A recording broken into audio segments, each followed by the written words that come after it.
Hello ನಮಸ್ತೆ G Kannada ನ್ಯೂಸ್ಗೆ ಸ್ವಾಗತ. ನಾನು ಯಶೋಧ ಪೂಜಾರಿ. ವೀಕ್ಷಕರೇ, ಬಿಗ್ ಬಾಸ್ ಮನೆಯಲ್ಲಿ ಈ ಬಾರಿ ಗಿಲ್ಲಿ ಕ್ರಿಯೇಟ್ ಮಾಡಿದಂಥ ಹವಾ ಇಷ್ಟರವರೆಗೆ ಯಾರೂ ಮಾಡಿಲ್ಲ. ಇದೊಂಥರ ಇತಿಹಾಸ ಅಂತಲೇ ಹೇಳ್ಬೋದು. ಪ್ರತಿಯೊಬ್ಬರು ಕೂಡ ಗಿಲ್ಲಿ ನನಗೆ ಫೇವ್ರೇಟ್, ಗಿಲ್ಲಿ ನನಗೆ ಫೇವ್ರೇಟ್, ಗಿಲ್ಲಿ ಮಾತುಗಳನ್ನು ಕೇಳ್ತಾ ಇದ್ರೆ ನಮ್ಮ ಮನಸ್ಸಿನಲ್ಲಿರುವಂಥ ಅಷ್ಟೂ ನೋವುಗಳನ್ನು ಮರಿಬಹುದು ಅಂತ ಪ್ರತಿಯೊಬ್ಬರು ಕೂಡ ಹೇಳಿ ಗಿಲ್ಲಿಯನ್ನು ಗೆಲ್ಲಿಸಿ ಗಿಲ್ಲಿಗಿಂತಲೂ ಹೆಚ್ಚು ಸಂಭ್ರಮಿಸ್ತಾ ಇದ್ದಾರೆ ನಮ್ಮ ಕರುನಾಡಿನ ಜನತೆ. ನನ್ನ ಜೊತೆ ಇವತ್ತು ಗಿಲ್ಲಿ ಅವರಿದ್ದಾರೆ. ಅವ್ರನ್ನ ಕಾರ್ಯಕ್ರಮಕ್ಕೆ ವೆಲ್ಕಮ್ ಮಾಡ್ತೀನಿ. ಜನರ ಪ್ರೀತಿಯ ಬಗ್ಗೆ, ಜನರು ಕೊಡ್ತಾ ಇರುವಂತಹ ಅಷ್ಟು ಪ್ರೀತಿಯ ಬಗ್ಗೆ ಏನು ಹೇಳ್ತಾರೆ ಅಂತ ಕೇಳ್ತಾ ಹೋಗ್ತೀನಿ. ಮೊದಲಿಗೆ ಅವರ ಕಾರ್ಯಕ್ರಮಕ್ಕೆ ವೆಲ್ಕಮ್ ಮಾಡ್ತೀನಿ. ಗಿಲ್ಲಿ, ಕಾರ್ಯಕ್ರಮಕ್ಕೆ ಸ್ವಾಗತ. ಹೇಗಿದ್ದೀರಾ? ಚೆನ್ನಾಗಿದ್ದೀನಿ ಮೇಡಮ್, ತುಂಬ ಚೆನ್ನಾಗಿದ್ದೀನಿ. ಗಿಲ್ಲಿ, ಐ ಥಿಂಕ್ 4-5 ವರ್ಷದ ಪರಿಚಯ. ಇವತ್ತಿಗೂ ಕೂಡ ಇಷ್ಟು ಜನ ನಿಮ್ಮನ್ನ ಪ್ರೀತಿ ಮಾಡ್ತಾ ಇದ್ರು ಕೂಡ ಅದು ಯಾವುದು ನೆತ್ತಿಗೇರದೆ ಅದೇ ಸರಳತೆಯನ್ನ ಇಟ್ಕೊಂಡು ನನ್ನ ಜೊತೆ ಮಾತಾಡ್ತಾ ಇದ್ರೆ ಅದಕ್ಕೆ ಬಹಳ ಖುಷಿ ಆಯ್ತು. ಮೊನ್ನೆಂದಲೂ ಕಾಲ್ ಮಾಡ್ತಾ ಇದ್ರು, ಪಿಕ್ ಮಾಡ್ತಾ ಇದ್ರಿ, ಮಾತಾಡ್ತಾ ಇದ್ರಿ. ಥ್ಯಾಂಕ್ ಯು ಸೋ ಮಚ್ ಅದಕ್ಕೋಸ್ಕರ. ಹೇಗನ್ಸ್ತಿದೆ ಗಿಲ್ಲಿ? ಮಾತಾಡಿದ್ದೀರಾ, ಸಾಕಷ್ಟು ಇಂಟರ್ವ್ಯೂಗಳು ಕೊಟ್ಟಿದ್ದೀರಾ. ಇವತ್ತಿಗೂ ನಿಮಗೆ ಜನ ಕೊಡ್ತಿರುವಂಥ ಪ್ರೀತಿ ಮೇ ಬಿ ಅದು ಹೋಗೋದೇ ಇಲ್ಲ ಅಂತ ಅನ್ಸುತ್ತೆ. ನಾನು ಅವತ್ತು ನೋಡಿದೆ ಆ ರ್ಯಾಲಿಯಲ್ಲಿ, ನಾನು ಯಾವತ್ತೂ ಆ ಲೆವೆಲ್ ಕ್ರೌಡ್ ನೋಡೇ ಇಲ್ಲ, ಅಷ್ಟು ಕ್ರೌಡು. ಹೇಗನ್ಸುತ್ತೆ? ಅದೇ ಮೇಡಮ್, ನಾನು ಈಗ ಸ್ಟಾರ್ಟಿಂಗ್ ಏನು ಅನ್ಕೊಂಡಿದ್ದೆ ಅಂದರೆ ಬಂದು ಅಷ್ಟರಲ್ಲಿ ಸಖತ್ ಖುಷಿ ಆಗ್ಬಿಡ್ತು. ಅಯ್ಯೋ, ಈ ಥರ ನಾನು ಅನ್ಕೊಂಡಿದ್ದು 1%, 100%, ಅದಕ್ಕಿಂತ 100 ಪಟ್ಟು ಇಷ್ಟು ಪ್ರೀತಿ ತೋರಿಸ್ತವ್ರೆ, ಇಷ್ಟು ಪ್ರೋತ್ಸಾಹ, ಇಷ್ಟು ಓಟ್ ಹಾಕಿ, ಇಷ್ಟು ದೊಡ್ಡ ಮಟ್ಟದಲ್ಲಿ ಓಟ್ ಹಾಕಿ ಗೆಲ್ಸವ್ರೆ. ಅದೆಲ್ಲ ಖುಷಿ ಆಯಿತು. ಆಮೇಲೆ ಅನ್ಸುತ್ತೆ ಮಾಮೂಲಿ ಒಂದು ವಾರ ಇರ್ತದೆ, ಇದೆಲ್ಲ ಮಾಮೂಲಿ, ಬೇರೆ ಶೋ ಸ್ಟಾರ್ಟ್ ಆಯ್ತದೆ, ಆಮೇಲೆ ಸುಮ್ಮನೆ ಈಗ ಸಪೋರ್ಟ್ ಮಾಡ್ತಾರೆ, ಆಮೇಲೆ ಪ್ರೀತಿ ಇರ್ತದೆ, ಇಷ್ಟೊಂದು ಕ್ರೇಜ್ ಇರಲ್ಲ ಅನ್ಕೊಂಡಿದ್ದೆ. ಅದು ಹೆಂಗೆ ಅಂದರೆ ಇದುವರೆಗೂ ಅದು ಒಂಥರ ಈಗಲೂ ನಡೀತಾನೇ ಐತೆ ಆ ಪ್ರೀತಿ, ಆ ಪ್ರೋತ್ಸಾಹ. ಎಲ್ಲೇ ಹೋದ್ರು ಮಾತಾಡ್ಸೋದು, ಗುರ್ತಿಸೋದು, ಯಾರೊಬ್ಬರು ಚಿಕ್ಕ ಮಕ್ಕಳಿಂದ ಹಿಡಿದು ವಯಸ್ಸಾಗಿರೋರ ಗಂಟ ಗುರ್ತಿಸ್ಬಿಟ್ಟು ಮಾತಾಡ್ಸೋದು. ನಿಜವಾಗ್ಲೂ ಅದು ಹೆಂಗೆ, ಅದು ಏನಾಯ್ತೈತೆ ಒಂದು ಗೊತ್ತಾಯ್ತಲ್ಲ. ಇದೊಂಥರ ಈಗ ಈ ಇಂಗ್ಲೀಷ್ ಮೂವಿಗಳು ಇರ್ತಾವಲ್ಲ, ಫ್ಯಾಂಟಸಿ ಮೂವಿಗಳು ಇರ್ತಾವ ಗೊತ್ತಾ, ಹಂಗೆ ಆಗ್ಬಿಟ್ಟೈತೆ ಇವಾಗ. ಹೆಂಗೆ ಯಾವ ಥರ ಇದನ್ನು ತಗೋಬೇಕು, ಯಾವ ಥರ ಹ್ಯಾಂಡ್ಲ್ ಮಾಡಬೇಕು ಅಂತಲೇ ಗೊತ್ತಾಗಲ್ಲ ಒಂದೊಂದು ಟೈಮು. ಅಲ್ಲ, ಆದರೂ ಕೂಡ ಅದು ಎಲ್ರಿಗೂ ಸಿಗಲ್ಲ. ಅವತ್ತು ಹೆಂಗಿದ್ರಿ, ಇವತ್ತು ಹೆಂಗಿದ್ರಿ ನೋಡಿ. ಇವತ್ತು ಜನ ಮುಗಿ ಬೀಳ್ತಾ ಇದ್ರು, ಒಂದು ಫೋಟೋ ಗಿಲ್ಲಿ ಜೊತೆ ತಗೊಂಡ್ರೆ ಸಾಕು ಅಂತ ಹೇಳಿ. ಆದ್ರೂ ಕೂಡ ತುಂಬಾ ತಾಳ್ಮೆಯಿಂದ ಎಲ್ರಿಗೂ ಫೋಟೋ ಕೊಡೋದು, ಅವ್ರನ್ನ ಮಾತಾಡ್ಸೋದು ಮಾಡ್ತಾ ಇದ್ದೀರಾ. ಆಗ ಅವ್ರು ಕೊಡ್ತಾ ಇರುವಂತ ರಿಯಾಕ್ಷನ್ಗಳು ನಿಮ್ಗೆ ಎಷ್ಟು ಖುಷಿ ಆಗ್ತಾ ಇದೆ ಅಂತ ಹೇಳಿ. ಮೇಡಮ್, ಅದೇ ನಾ ಅಪ್ಪು ಸರ್ ಈಗ ಕಂಠೀರವ ಸ್ಟುಡಿಯೋಗೆ ಹೋಗಿದ್ನಲ್ಲ, ಅಪ್ಪು ಸರ್ ನೋಡ್ಕೊಬರೋಕೆ, ಅವ್ರ ಆಶೀರ್ವಾದ ತಗೊಬರೋಕೆ. ಅವಾಗ ವಯಸ್ಸಾಗಿರೋರು ಪಾಪ ಅವ್ರು ಬಂದು ದೃಷ್ಟಿ ಎಲ್ಲ ತೆಗೆದು ಹಿಂಗೆಲ್ಲ ಇದು ಮಾಡೋದು, ಅವ್ರ ಮೊಮ್ಮಗನ ಥರನೋ ಮಗನ ಥರನೋ ಮನೆ ಮಗನ ಥರನೋ, ಫಸ್ಟು ನೀನು ದೃಷ್ಟಿ ತೆಗಿಸ್ಕಪ್ಪ ಹೋಗಿ ಅಂತೆಲ್ಲ ಹೇಳೋದು. ಅದನ್ನೆಲ್ಲ ನೋಡ್ತಾ ಇದ್ರೆ ಅಷ್ಟು ಚಿಕ್ಕ ಮಕ್ಕಳು ಗಿಲ್ಲಿ ಅಂತೆಲ್ಲ ಮಾತಾಡ್ಸೋದು, ಗಿಲ್ಲಿ ಮಾಮ ಅಂತ ಕರೆಯೋದು. ಒಬ್ಬರು ಇಂಥವ್ರು ಮಾತಾಡಲ್ಲ, ಇಂಥವ್ರು ಬಂದು ಮಾತಾಡ್ಸಲ್ಲ ಅನ್ನಂಗೆ ಇಲ್ಲ, ಪ್ರತಿಯೊಬ್ಬರು ಮಾತಾಡಿಸ್ತಾರೆ. ಅದು ಸಖತ್ತು ಖುಷಿ ಮಾಡಿ. ನಮ್ಮ ಪೊಲೀಸು ಸಿಬ್ಬಂದಿಯವರು ಮೊನ್ನೆ ಅದೇ ನಮ್ಮ CM ಸರ್ ಮೀಟ್ ಮಾಡೋಕೆ ಹೋಗಿದ್ನಲ್ಲ, ಅವರೆಲ್ಲ ಬಂದು ಮಾತಾಡ್ಸೋದು, ಎಲ್ಲ ಬಂದು ಫೋಟೋ ತಗೊಂಡು ನೋಡಿದ್ರೆ ನಿಜವಾಗ್ಲೂ ಸಖತ್ತು ಖುಷಿ ಆಯ್ತದ. ಎಲ್ಲ ವರ್ಗದವ್ರು ಈಗ ಅವರು ಇವರು ಅಂತ ಹೇಳಿದ್ರೆ ತಪ್ಪಾಗ್ಬಿಡ್ತದೆ. ನಿಜವಾಗ್ಲು ಯೋಧರು ಅವರು ಬೈಟ್ ಮಾಡಾಕೋದು, ವಿಡಿಯೋ ಮಾಡಾಕೋದು, ಅದೆಲ್ಲ ಏನು ಮೇಡಮ್, ಅದೆಲ್ಲ ನನ್ನ ಅದೃಷ್ಟ, ನನ್ನ ಭಾಗ್ಯ ಅಂತ ಹೇಳ್ಬೋದು. ಓಕೆ, ಇಲ್ಲಿ ಈ ಗೆಲುವಿನ ನಡುವೆ ಒಂದಷ್ಟು ನೆಗೆಟಿವ್ಗಳೆಲ್ಲ ಓಡಾಡ್ತಿದ್ದಾವೆ, ಅದನ್ನೆಲ್ಲ ಅಬ್ಸರ್ವ್ ಮಾಡ್ತಾ ಇದ್ದೀರಿ. ಏನು ಹೇಳೋದಕ್ಕೆ ಇಷ್ಟಪಡ್ತೀರಾ? ಗಿಲ್ಲಿ PR ಮಾಡ್ಬಿಟ್ಟು ಹೋಗಿದ್ದಾರೆ. ನನ್ಗೆ ಗೊತ್ತಿರೋ ಪ್ರಕಾರ ನೀವು ಹೋಗುವಾಗ ನೀವು PR ಆ ಥರ ಎಲ್ಲ ಸಂಪರ್ಕನೇ ಮಾಡಿಲ್ಲ ಅನ್ನೋದು ನನಗೆ ಗೊತ್ತಿರೋ ಮಾಹಿತಿ. ಇದ್ರ ಬಗ್ಗೆ ಏನು ಹೇಳಕ್ಕೆ ಇಷ್ಟಪಡ್ತೀನಿ? ಮೇಡಮ್, ಈಗ ನನಗೆ PR ಬೇಕಿತ್ತು. PR ಇದ್ದಿದ್ದು ನನ್ನ ಇನ್ಸ್ಟಾಗ್ರಾಮ್ ಏನೈತೆ ನಂದು, ಈಗ ನಿಮಗೂ ಗೊತ್ತಿರ್ತದಲ್ಲ PR ಏನು ಅಂತ. PR ಇದ್ದದ್ದು ಇನ್ಸ್ಟಾಗ್ರಾಮ್ಗೆ ಆ ಫೋಟೋಗಳು, ಅಲ್ಲಿ ಇದರಿಂದ ಬಿಗ್ ಬಾಸ್ದು ಫೋಟೋಗಳು ಕಳಿಸ್ತಾರೆ, ಸ್ಟಿಲ್ಗಳು ಬರ್ತಾ ಇರ್ತವೆ, ವಿಡಿಯೋ. ಅದನ್ನ ಇನ್ಸ್ಟಾಗ್ರಾಮ್ ನನ್ನ ಪೇಜ್ನ ಬೂಸ್ಟ್ ಮಾಡೋಕ್ಕಷ್ಟೇ. ಬೇರೆಯವ್ರಿಗೆ ನೆಗೆಟಿವ್ ಆಗಿ ಮಾಡಿ ಟ್ರೋಲ್ ಮಾಡೋಕ್ಕೋ ಮಾಡೋಕ್ಕೋ ಇಲ್ಲ. ಆಮೇಲೆ ಅಷ್ಟು ದುಡ್ಡು ನನ್ನ ಹತ್ರ ಇಲ್ಲ. ನಮ್ಮ ಇದರಲ್ಲಿ ಹೇಳಿದ್ನಲ್ಲ 6 ತಿಂಗಳಿಂದ ಯಾವುದೂ ಶೋ ಇಲ್ಲ, ಅದಕ್ಕೋಸ್ಕರ ಬಂದಿದ್ದೀನಿ ಅಣ್ಣ ಅಂತ. ಅಲ್ಲೂ ಬಿಗ್ ಬಾಸ್ಗೂ ಓಪನಿಂಗ್ ಎಪಿಸೋಡೆ. ಹಂಗೆ ನಾನು ಸಾಲ ಮಾಡ್ಕೊಂಡು ನಾನು ಯಾಕೆ ಬೇರೆಯವ್ರು ಇದು ಮಾಡೋಕ್ಕೋಗ್ಲಿ. ಆಮೇಲೆ PR ಇನ್ನು ಕರ್ನಾಟಕ ತುಂಬ PR ಮಾಡೋಕ್ಕಾಗತ್ತೆ ಮೇಡಮ್, ಅಲ್ವಾ? ಆಮೇಲೆ ಬೇರೆ ಕಡೆಯಿಂದ ಎಲ್ಲ ಈ ಬೇರೆ ರಾಜ್ಯ ಅವ್ರನ್ನೆಲ್ಲ PR ಇಟ್ಕೊಂಡು ಹಂಗೆಲ್ಲ ಮಾಡೋಕ್ಕಾಗದ? ಆಗಲ್ಲ. ಅಂದರೆ ನನಗೆ ಸಪೋರ್ಟ್ ಮಾಡುತ್ತಾರೆ, ಅಷ್ಟೊಂದು ಪ್ರೀತಿ ಕೊಟ್ಟವ್ರಿಂದ ಅದು ಅಷ್ಟು ಸುಲಭ ಗೊತ್ತಾಗ್ಬಿಡ್ತದಲ್ಲ ಮೇಡಮ್. ಈಗ ನಿಮಗೂ ನಿಜನ ಸುಳ್ಳ ಅಂತ ಹೋಗಿದ್ದೀರಾ ಅಂತ ಹೇಳಿ, ಇವಾಗ ಒಂದು ಬಡವ ಅಂತ ಈಗ ನೀವು ತುಂಬಾ ಸತಿ ಹೇಳಿದೀರಾ, ಬಡವ ಬನಿಯನ್ ನೀವು ಮಾತು ಕೂಡ ಹೇಳ್ತಾ ಇರ್ತೀರಾ, ಬನಿಯನ್ ಹಾಕೊಂಡವ್ರು ಹಂಗಂದ್ರೆ ಎಲ್ಲರೂ ಬಡವರ ಅನ್ನೋ ಥರ. ಈ ಮಾತುಗಳು ಇನ್ನೂ ನಡೀತಾ ಇದೆ. ಬಡವ ಅಂತರ ಆ್ಯಕ್ಟ್ ಮಾಡಿ ನೀವು ಇರೋದೇ ಹಾಗೆ, ಕೂರೋದೇ ಹಾಗೆ, ಮಲ್ಕೊಳ್ಳೋದೇ ಹಾಗೆ, ನಾವು ನೋಡ್ದಂಗೆ. ಏನು ಹೇಳಕ್ಕೆ ಇಷ್ಟಪಡ್ತೀರಾ ಇದ್ರ ಬಗ್ಗೆ? ಅದೇ ಮೇಡಮ್, ಈಗ ನೀವೇ ಹೇಳಿದ್ರಲ್ಲ, ಅಲ್ಲಿ ಆ್ಯಕ್ಟಿಂಗ್ ಮಾಡೋದೇನೈತಿ, ಎಷ್ಟು ದಿನ ಅಂತ ಆ್ಯಕ್ಟಿಂಗ್ ಮಾಡೋದು? ಈಗ ನಾವೇ ಮರ್ತು ಬಿಡ್ತೀವಿ. ನಾನು ನಿಜ ಹೇಳ್ಬೇಕಂದ್ರೆ ನಮ್ಮ ಕ್ಯಾಮ್ರಾ ಆನ್ ಆಗಿ ಅರ್ಧ ಗಂಟೆ ಇದೆ ಅಂದಾಗ ನಾವೇ ಮರ್ತು ಬೇರೆಲ್ಲ ವಿಚಾರಗಳು ಮಾತಾಡ್ಬಿಡ್ತೀವಿ. 24x7 ನಾಟಕ ಮಾಡೋದಕ್ಕಾಗತ್ತೆ? ಅದೇ, ಈಗ ಸುತ್ತ ಅಷ್ಟೊಂದು ಕ್ಯಾಮ್ರಾ, ಈಗ 24 hours ಲೈವ್ ಬೇರೆ. ನಮ್ಮ ಅದೃಷ್ಟಕ್ಕೆ ಲೈವ್ ಬೇರೆ ಐತೆ ಈ ಸೀಸನಲ್ಲಿ. ಈ 24 hours ಓಡ್ತಾನೆ ಇರ್ತದೆ ಕ್ಯಾಮ್ರಾ. ಎಷ್ಟು ದಿನ ಅಂತ ನೀವು ನಾಟಕ ಮಾಡೋಕೈತಿ? ಎಲ್ಲರೂ ತಗೊಳಕಲೇಬೇಕಲ್ವ? ನಾನು ಕಂಫರ್ಟಬಿಲಿಟಿ ನನಗೆ ಹೆಂಗೆ ಬೇಕು, ನಾನು ಸತ್ಯವಲ್ಲಿಗೆ ಎಲ್ಲ ಕಡೆ ಹೇಳ್ದಂಗೆ ಬಂದೊಂದು 2 ದಿನ ಹಂಗೆ ಇದ್ದಿದ್ದು. ಅಂದರೆ ನೀಟಾಗಿ ಡ್ರೆಸ್ ಗಿಸ್ ಎಲ್ಲ ಮಾಡ್ಕೊಂಡು, ಅಂದರೆ ಕ್ಯಾಮ್ರಾಗಳೆಲ್ಲ ಇರ್ತವೆ, ಸುಮ್ಮನೆ ಹೆಂಗೆಂಗೋ ಕೂತ್ಕೋದು ಬೇಡ, ಹೆಂಗೆಂಗೋ ಇದು ಮಾಡೋದು ಬೇಡ, ಅದು ಇರ್ತದೆ ಕ್ಯಾಮ್ರಾ ಸೆನ್ಸ್. ಬಂದೊಂದು 2 ದಿನ. ಆಮೇಲೆ ನೀವು ಎಷ್ಟು ದಿನ ಅಂತ ನಾಟಕ ಮಾಡೋಕೈತಿದ್ದು? ಒಂದು 3-4 ದಿನ, 2 ದಿನ ಅಷ್ಟೇ. ಆಮೇಲೆ ನೀನು ಮನೇಲಿ ಹೆಂಗಿರ್ತಿ ಹಂಗೆ ಇದ್ಬಿಡ್ತೀರ. ಈಗ ನೀವು ಹೋದ್ರು ಅಷ್ಟೇ, ಅದು ಹೋಗಿರೋರು ಮಾತ್ರ ಅನುಭವ ಇರ್ತದೆ. ನೀವು ಒರಿಜಿನಲ್ ಏನಿರ್ತದೆ ವ್ಯಕ್ತಿತ್ವ, ಇಲ್ಲ ಒರಿಜಿನಲ್ ಕ್ಯಾರೆಕ್ಟರ್ ಏನಿರ್ತದೆ ಅದೇ ಅಲ್ಲಿ ಇದಾಗೋದು. ನಾಟಕ ತುಂಬ ದಿನ ನಾಟಕ ಮಾಡೋಕ್ಕಾಗಲ್ಲ. ಓಕೆ, ಎಷ್ಟು ಖರ್ಚು ಮಾಡಿದ್ರಿ ಬಿಗ್ ಬಾಸ್ ಮನೆ ಒಳಗೆ ಹೋಗುವಾಗ? ಎಷ್ಟು ಖರ್ಚು ಮಾಡ್ಬಿಟ್ಟು ಹೋಗಿದ್ರಿ ಅಂತ ಹೇಳಿ? ಬಟ್ಟೆಗೆ ಒಂದು 5,000 10,000 ಆಗಿತ್ತು ಅಷ್ಟೇ ಬಟ್ಟೆಗೆ. ಅದು ಬಿಟ್ರೆ ಇನ್ನೇಂತಕ್ಕೂ ಖರ್ಚು ಮಾಡಿ. ನಮ್ಮ ಮನೆಗೊಂದು ನಮ್ಮವ್ವ ಇದು ಕೇಳ್ತಿದ್ರು, ವಾಷಿಂಗ್ ಮಿಷಿನ್ ತಗೊಡು ಮಗ ಅಂತ. ಅಮ್ಮ ಅವ್ರಿಗೊಂದು ವಾಷಿಂಗ್ ಮಿಷಿನ್ ತಗೊಟ್ಬಿಟ್ಟು, ಇನ್ನೇನು ಹೋಗೋ ಟೈಮಲ್ಲಿ ಅದೊಂದು ಮಾಡ್ಬಿಡು ಅಂದ್ಬಿಟ್ಟು ಅವ್ರಿಗೊಂದು ವಾಷಿಂಗ್ ಮಿಷಿನ್ ತಗೊಟ್ಟಿದ್ದೆ ಅಷ್ಟೇ. ಬಟ್ಟೆಗೆ ಅಂತ ಒಂದು 10,000 5-10 ಸಾವಿರ ಖರ್ಚು ಮಾಡಿ. ಬಟ್ಟೆಗಳು ಬರ್ತಾ ಇತ್ತಾ ನಿಮ್ಗೆ? ಅದು ಅದನ್ನೇ ಒಂದು ಇದ್ರ ಬಟ್ಟೆ ಬತ್ತಾಯಿತು, ಯಾವುದು ವೀಕೆಂಡ್ ಬಟ್ಟೆ ಬತ್ತಾಯಿತು. ಇದು ಯಾವಾಗ ಇದು ಜಾಸ್ತಿ ಆಯಿತು ಅಂತ ನಾನು ಒಂದಷ್ಟು ಬಟ್ಟೆ ತಗೋಗಿದ್ನಲ್ಲ, ಅದರಲ್ಲಿ ನಿಮ್ಮಂತ ಇದ್ದ ಬಟ್ಟೆ. ಈಗ ಕೆಲವರು ಬಿಗ್ ಬಾಸ್ ಹೋಗ್ತೀವಿ ಅಂದ್ರೆ ತುಂಬಾ ಖರ್ಚು ಮಾಡೆಲ್ಲ ಹೋಗ್ತಾರಲ್ಲ, ಆ ಥರ ಏನು ಖರ್ಚು ಮಾಡಿಲ್ಲ ನೀವು? ಇಲ್ಲ, ಆ ಥರ ಸುಮ್ಮನೆ ನನಗೆ ಈಗ ನನ್ನ ದುಡ್ಡಿನ ವಿಷಯದಲ್ಲಿ ಸ್ವಲ್ಪ ಜಾಸ್ತಿ ಖರ್ಚು ಮಾಡೋಕೆ ಹೋಗೋದಿಲ್ಲ ಮೇಡಮ್. ಯಾಕಂದರೆ ಗೊತ್ತು ದುಡ್ಡಿನ ಬೆಲೆ ಏನು ಅಂತ ಗೊತ್ತು. ಈಗ ಗೊತ್ತಲ್ಲ, ಈ ನಮ್ಮ ಫೀಲ್ಡ್ ಹೆಂಗಿರ್ತದೆ ಅಂದರೆ ಒಂದು ಟೈಮ್ ಇರ್ತದೆ, ಒಂದು ಟೈಮ್ ಇರಲ್ಲ. ಈಗ ನಮ್ದು ಹೆಂಗೆ ಅಂದರೆ ಈಗ ತರಕಾರಿ ಇದ್ದಂಗೆ, ಒಂದು ಟೈಮ್ ತರಕಾರಿ ರೇಟ್, ಟೊಮೊಟೊ ರೇಟು ಇಷ್ಟ ಆಗ್ಬಿಟ್ಟಿರ್ತದೆ, ಈರುಳ್ಳಿ ಟೊಮೊಟೊನೆಲ್ಲ. ಒಂದು ಟೈಮು 10 ರೂಪಾಯಿಗೆ 3 kg 2 kg ಸಿಗ್ತಾ ಇರ್ತದೆ, ಹಂಗೆ ಆಗ್ಬಿಡ್ತದೆ. ಅದಕ್ಕೋಸ್ಕರ ದುಡ್ಡು ವಿಚಾರದಲ್ಲಿ ನಾನು ಅದೇ ಭಯ ಆಯ್ತಿದ್ದು. ದುಡ್ಡು ಅಂತ ಬಂದಾಗ ಸ್ವಲ್ಪ ಈ ದುಡಿತಾರೋ ದುಡ್ಡೆಲ್ಲ ಬರೀ ಬಟ್ಟೆಗೆ ಹಾಕ್ಬಿಟ್ರೆ ಎಡವಟ್ ಆಗ್ಬಿಡ್ತದೆ ಅಂತ.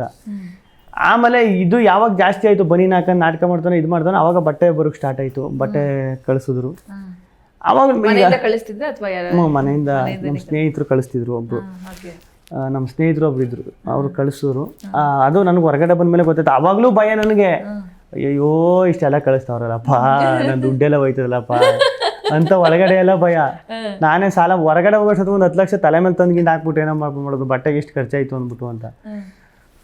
ಹಂಗೆ ಈಗ ಎಷ್ಟು ಅಂತ ಈಗ ಒಂದು ಬಟ್ಟೆನೇ ನೋಡ್ಬಿಟ್ಟು, ಇಲ್ಲ ಬಟ್ಟೆಯಿಂದನೇ ಅವನು ನಾಟಕ ಮಾಡ್ತಾನೆ, ಬಟ್ಟೆ ಹಾಕೊಂಡು ತೋರಿಸ್ಕೊತಾನೆ. ತೋರಿಸ್ಕೊಳ್ಳೋಕೆ ಏನಾಯ್ತು ಮೇಡಮ್, ಗೊತ್ತಿರೋದಲ್ವ. ಈಗ ನಿಮಗೂ ಯಾರು ಕಂಡಿಡಿಯೋಕ್ಕಾಗಿಲ್ಲ ಅಂದ್ರೆ ನಿಮಗೆ ಗೊತ್ತಾಗ್ಬಿಡ್ತದಲ್ವ. ನೀವು ಹುಡುಕಿ ಪಡ್ಕಿ ತಡಕಿನಾರು ಹೇಳೋದು ಬಿಡ್ತೀರ. ಗೆಲುವು ಸಿಕ್ಕಾಗ ಹೇಗಿತ್ತು ನಿಮ್ಗೆ? ಗೊತ್ತಿತ್ತಾ ನಾನು ಗೆಲ್ತೀನಿ ಅಂತ? ಗೊತ್ತಿತ್ತಾ ನಿಮಗೆ? ಫಸ್ಟು ಒಂದು ಕಡೆ ಅನ್ಸೋದು ಗೆಲ್ಬೋದು, ಇಲ್ಲ ಆಮೇಲೆ ಎಕ್ಸ್ಪೆಕ್ಟೆಡ್ ಇದೆ, ಅನ್ಎಕ್ಸ್ಪೆಕ್ಟೆಡ್ ಇದು ಸೀಸನ್ನು ಅಂತೆಲ್ಲ ಹೇಳೋರಲ್ಲ. ಲಾಸ್ಟ್ ಟಾಪ್ 6 ಹೋಯ್ತೀನಿ ಅನ್ನೋ ಒಂದು ನಂಬಿಕೆ ಬಂತು 10 ವಾರ ಆದಮೇಲೆ. ಈಗ ನಾನು ಹೋಗಿದ್ದೇ 8 ವಾರ, 7ರಿಂದ 8 ವಾರ ಇರ್ತೀನಿ ಮ್ಯಾಕ್ಸಿಮಮ್ಮು, ಅಷ್ಟು ಇರ್ಬೋದು, ಇಲ್ಲ 9ನೇ ವಾರ ಇರ್ಬೋದು ಅಷ್ಟೇ ಅಂತ. 10 ವಾರ 12 ವಾರ ಕ್ರಾಸ್ ಆದಮೇಲೆ ಟಾಪ್ 6 ಹೋಯ್ತೀನಿ ಅನ್ನೋದು ಒಂದು ನಂಬಿಕೆ ಬಂತು. ಯಾಕೆಂದರೆ ನಾನು ಈಗ ನಾಮಿನೇಷನ್ ಆದಾಗೆಲ್ಲ ಬಾಟಮ್ 3ಗೋ ಬಾಟಮ್ 2ಗೋ ಹೋಗೇ ಇಲ್ಲ ನಾನು. ಒಂದು ಶನಿವಾರದ ಎಪಿಸೋಡಲ್ಲೇ ಸೇವ್ ಆಗ್ಬಿಡುವೆ, ಇಲ್ಲ ಭಾನುವಾರದ ಎಪಿಸೋಡ್ ಓಪನಿಂಗಲ್ಲೇ ಸೇವ್ ಆಗ್ಬಿಡ್ತಿದೆ. ಅದೊಂದು ಧೈರ್ಯ ಇತ್ತು, ಜನ ನನ್ನ ಉಳಿಸ್ಕೊತವ್ರೆ, ಇಷ್ಟಪಡ್ತವ್ರೆ ಅಂತ ಎಲ್ಲೋ ಒಂದು ಕಡೆ ಅದು ಧೈರ್ಯ ಇತ್ತು. ಆಮೇಲೆ ಸುದೀಪಣ್ಣ ಅವನು ಮಧ್ಯೆ ಹೇಳಿದ್ರು, ಗಿಲ್ಲಿ ನಿಮ್ಮನ್ನ ಹೊರಗಡೆ ತುಂಬ ಜನ ಇಷ್ಟಪಡ್ತಾರೆ ಅಂತ ಹೇಳೋರು.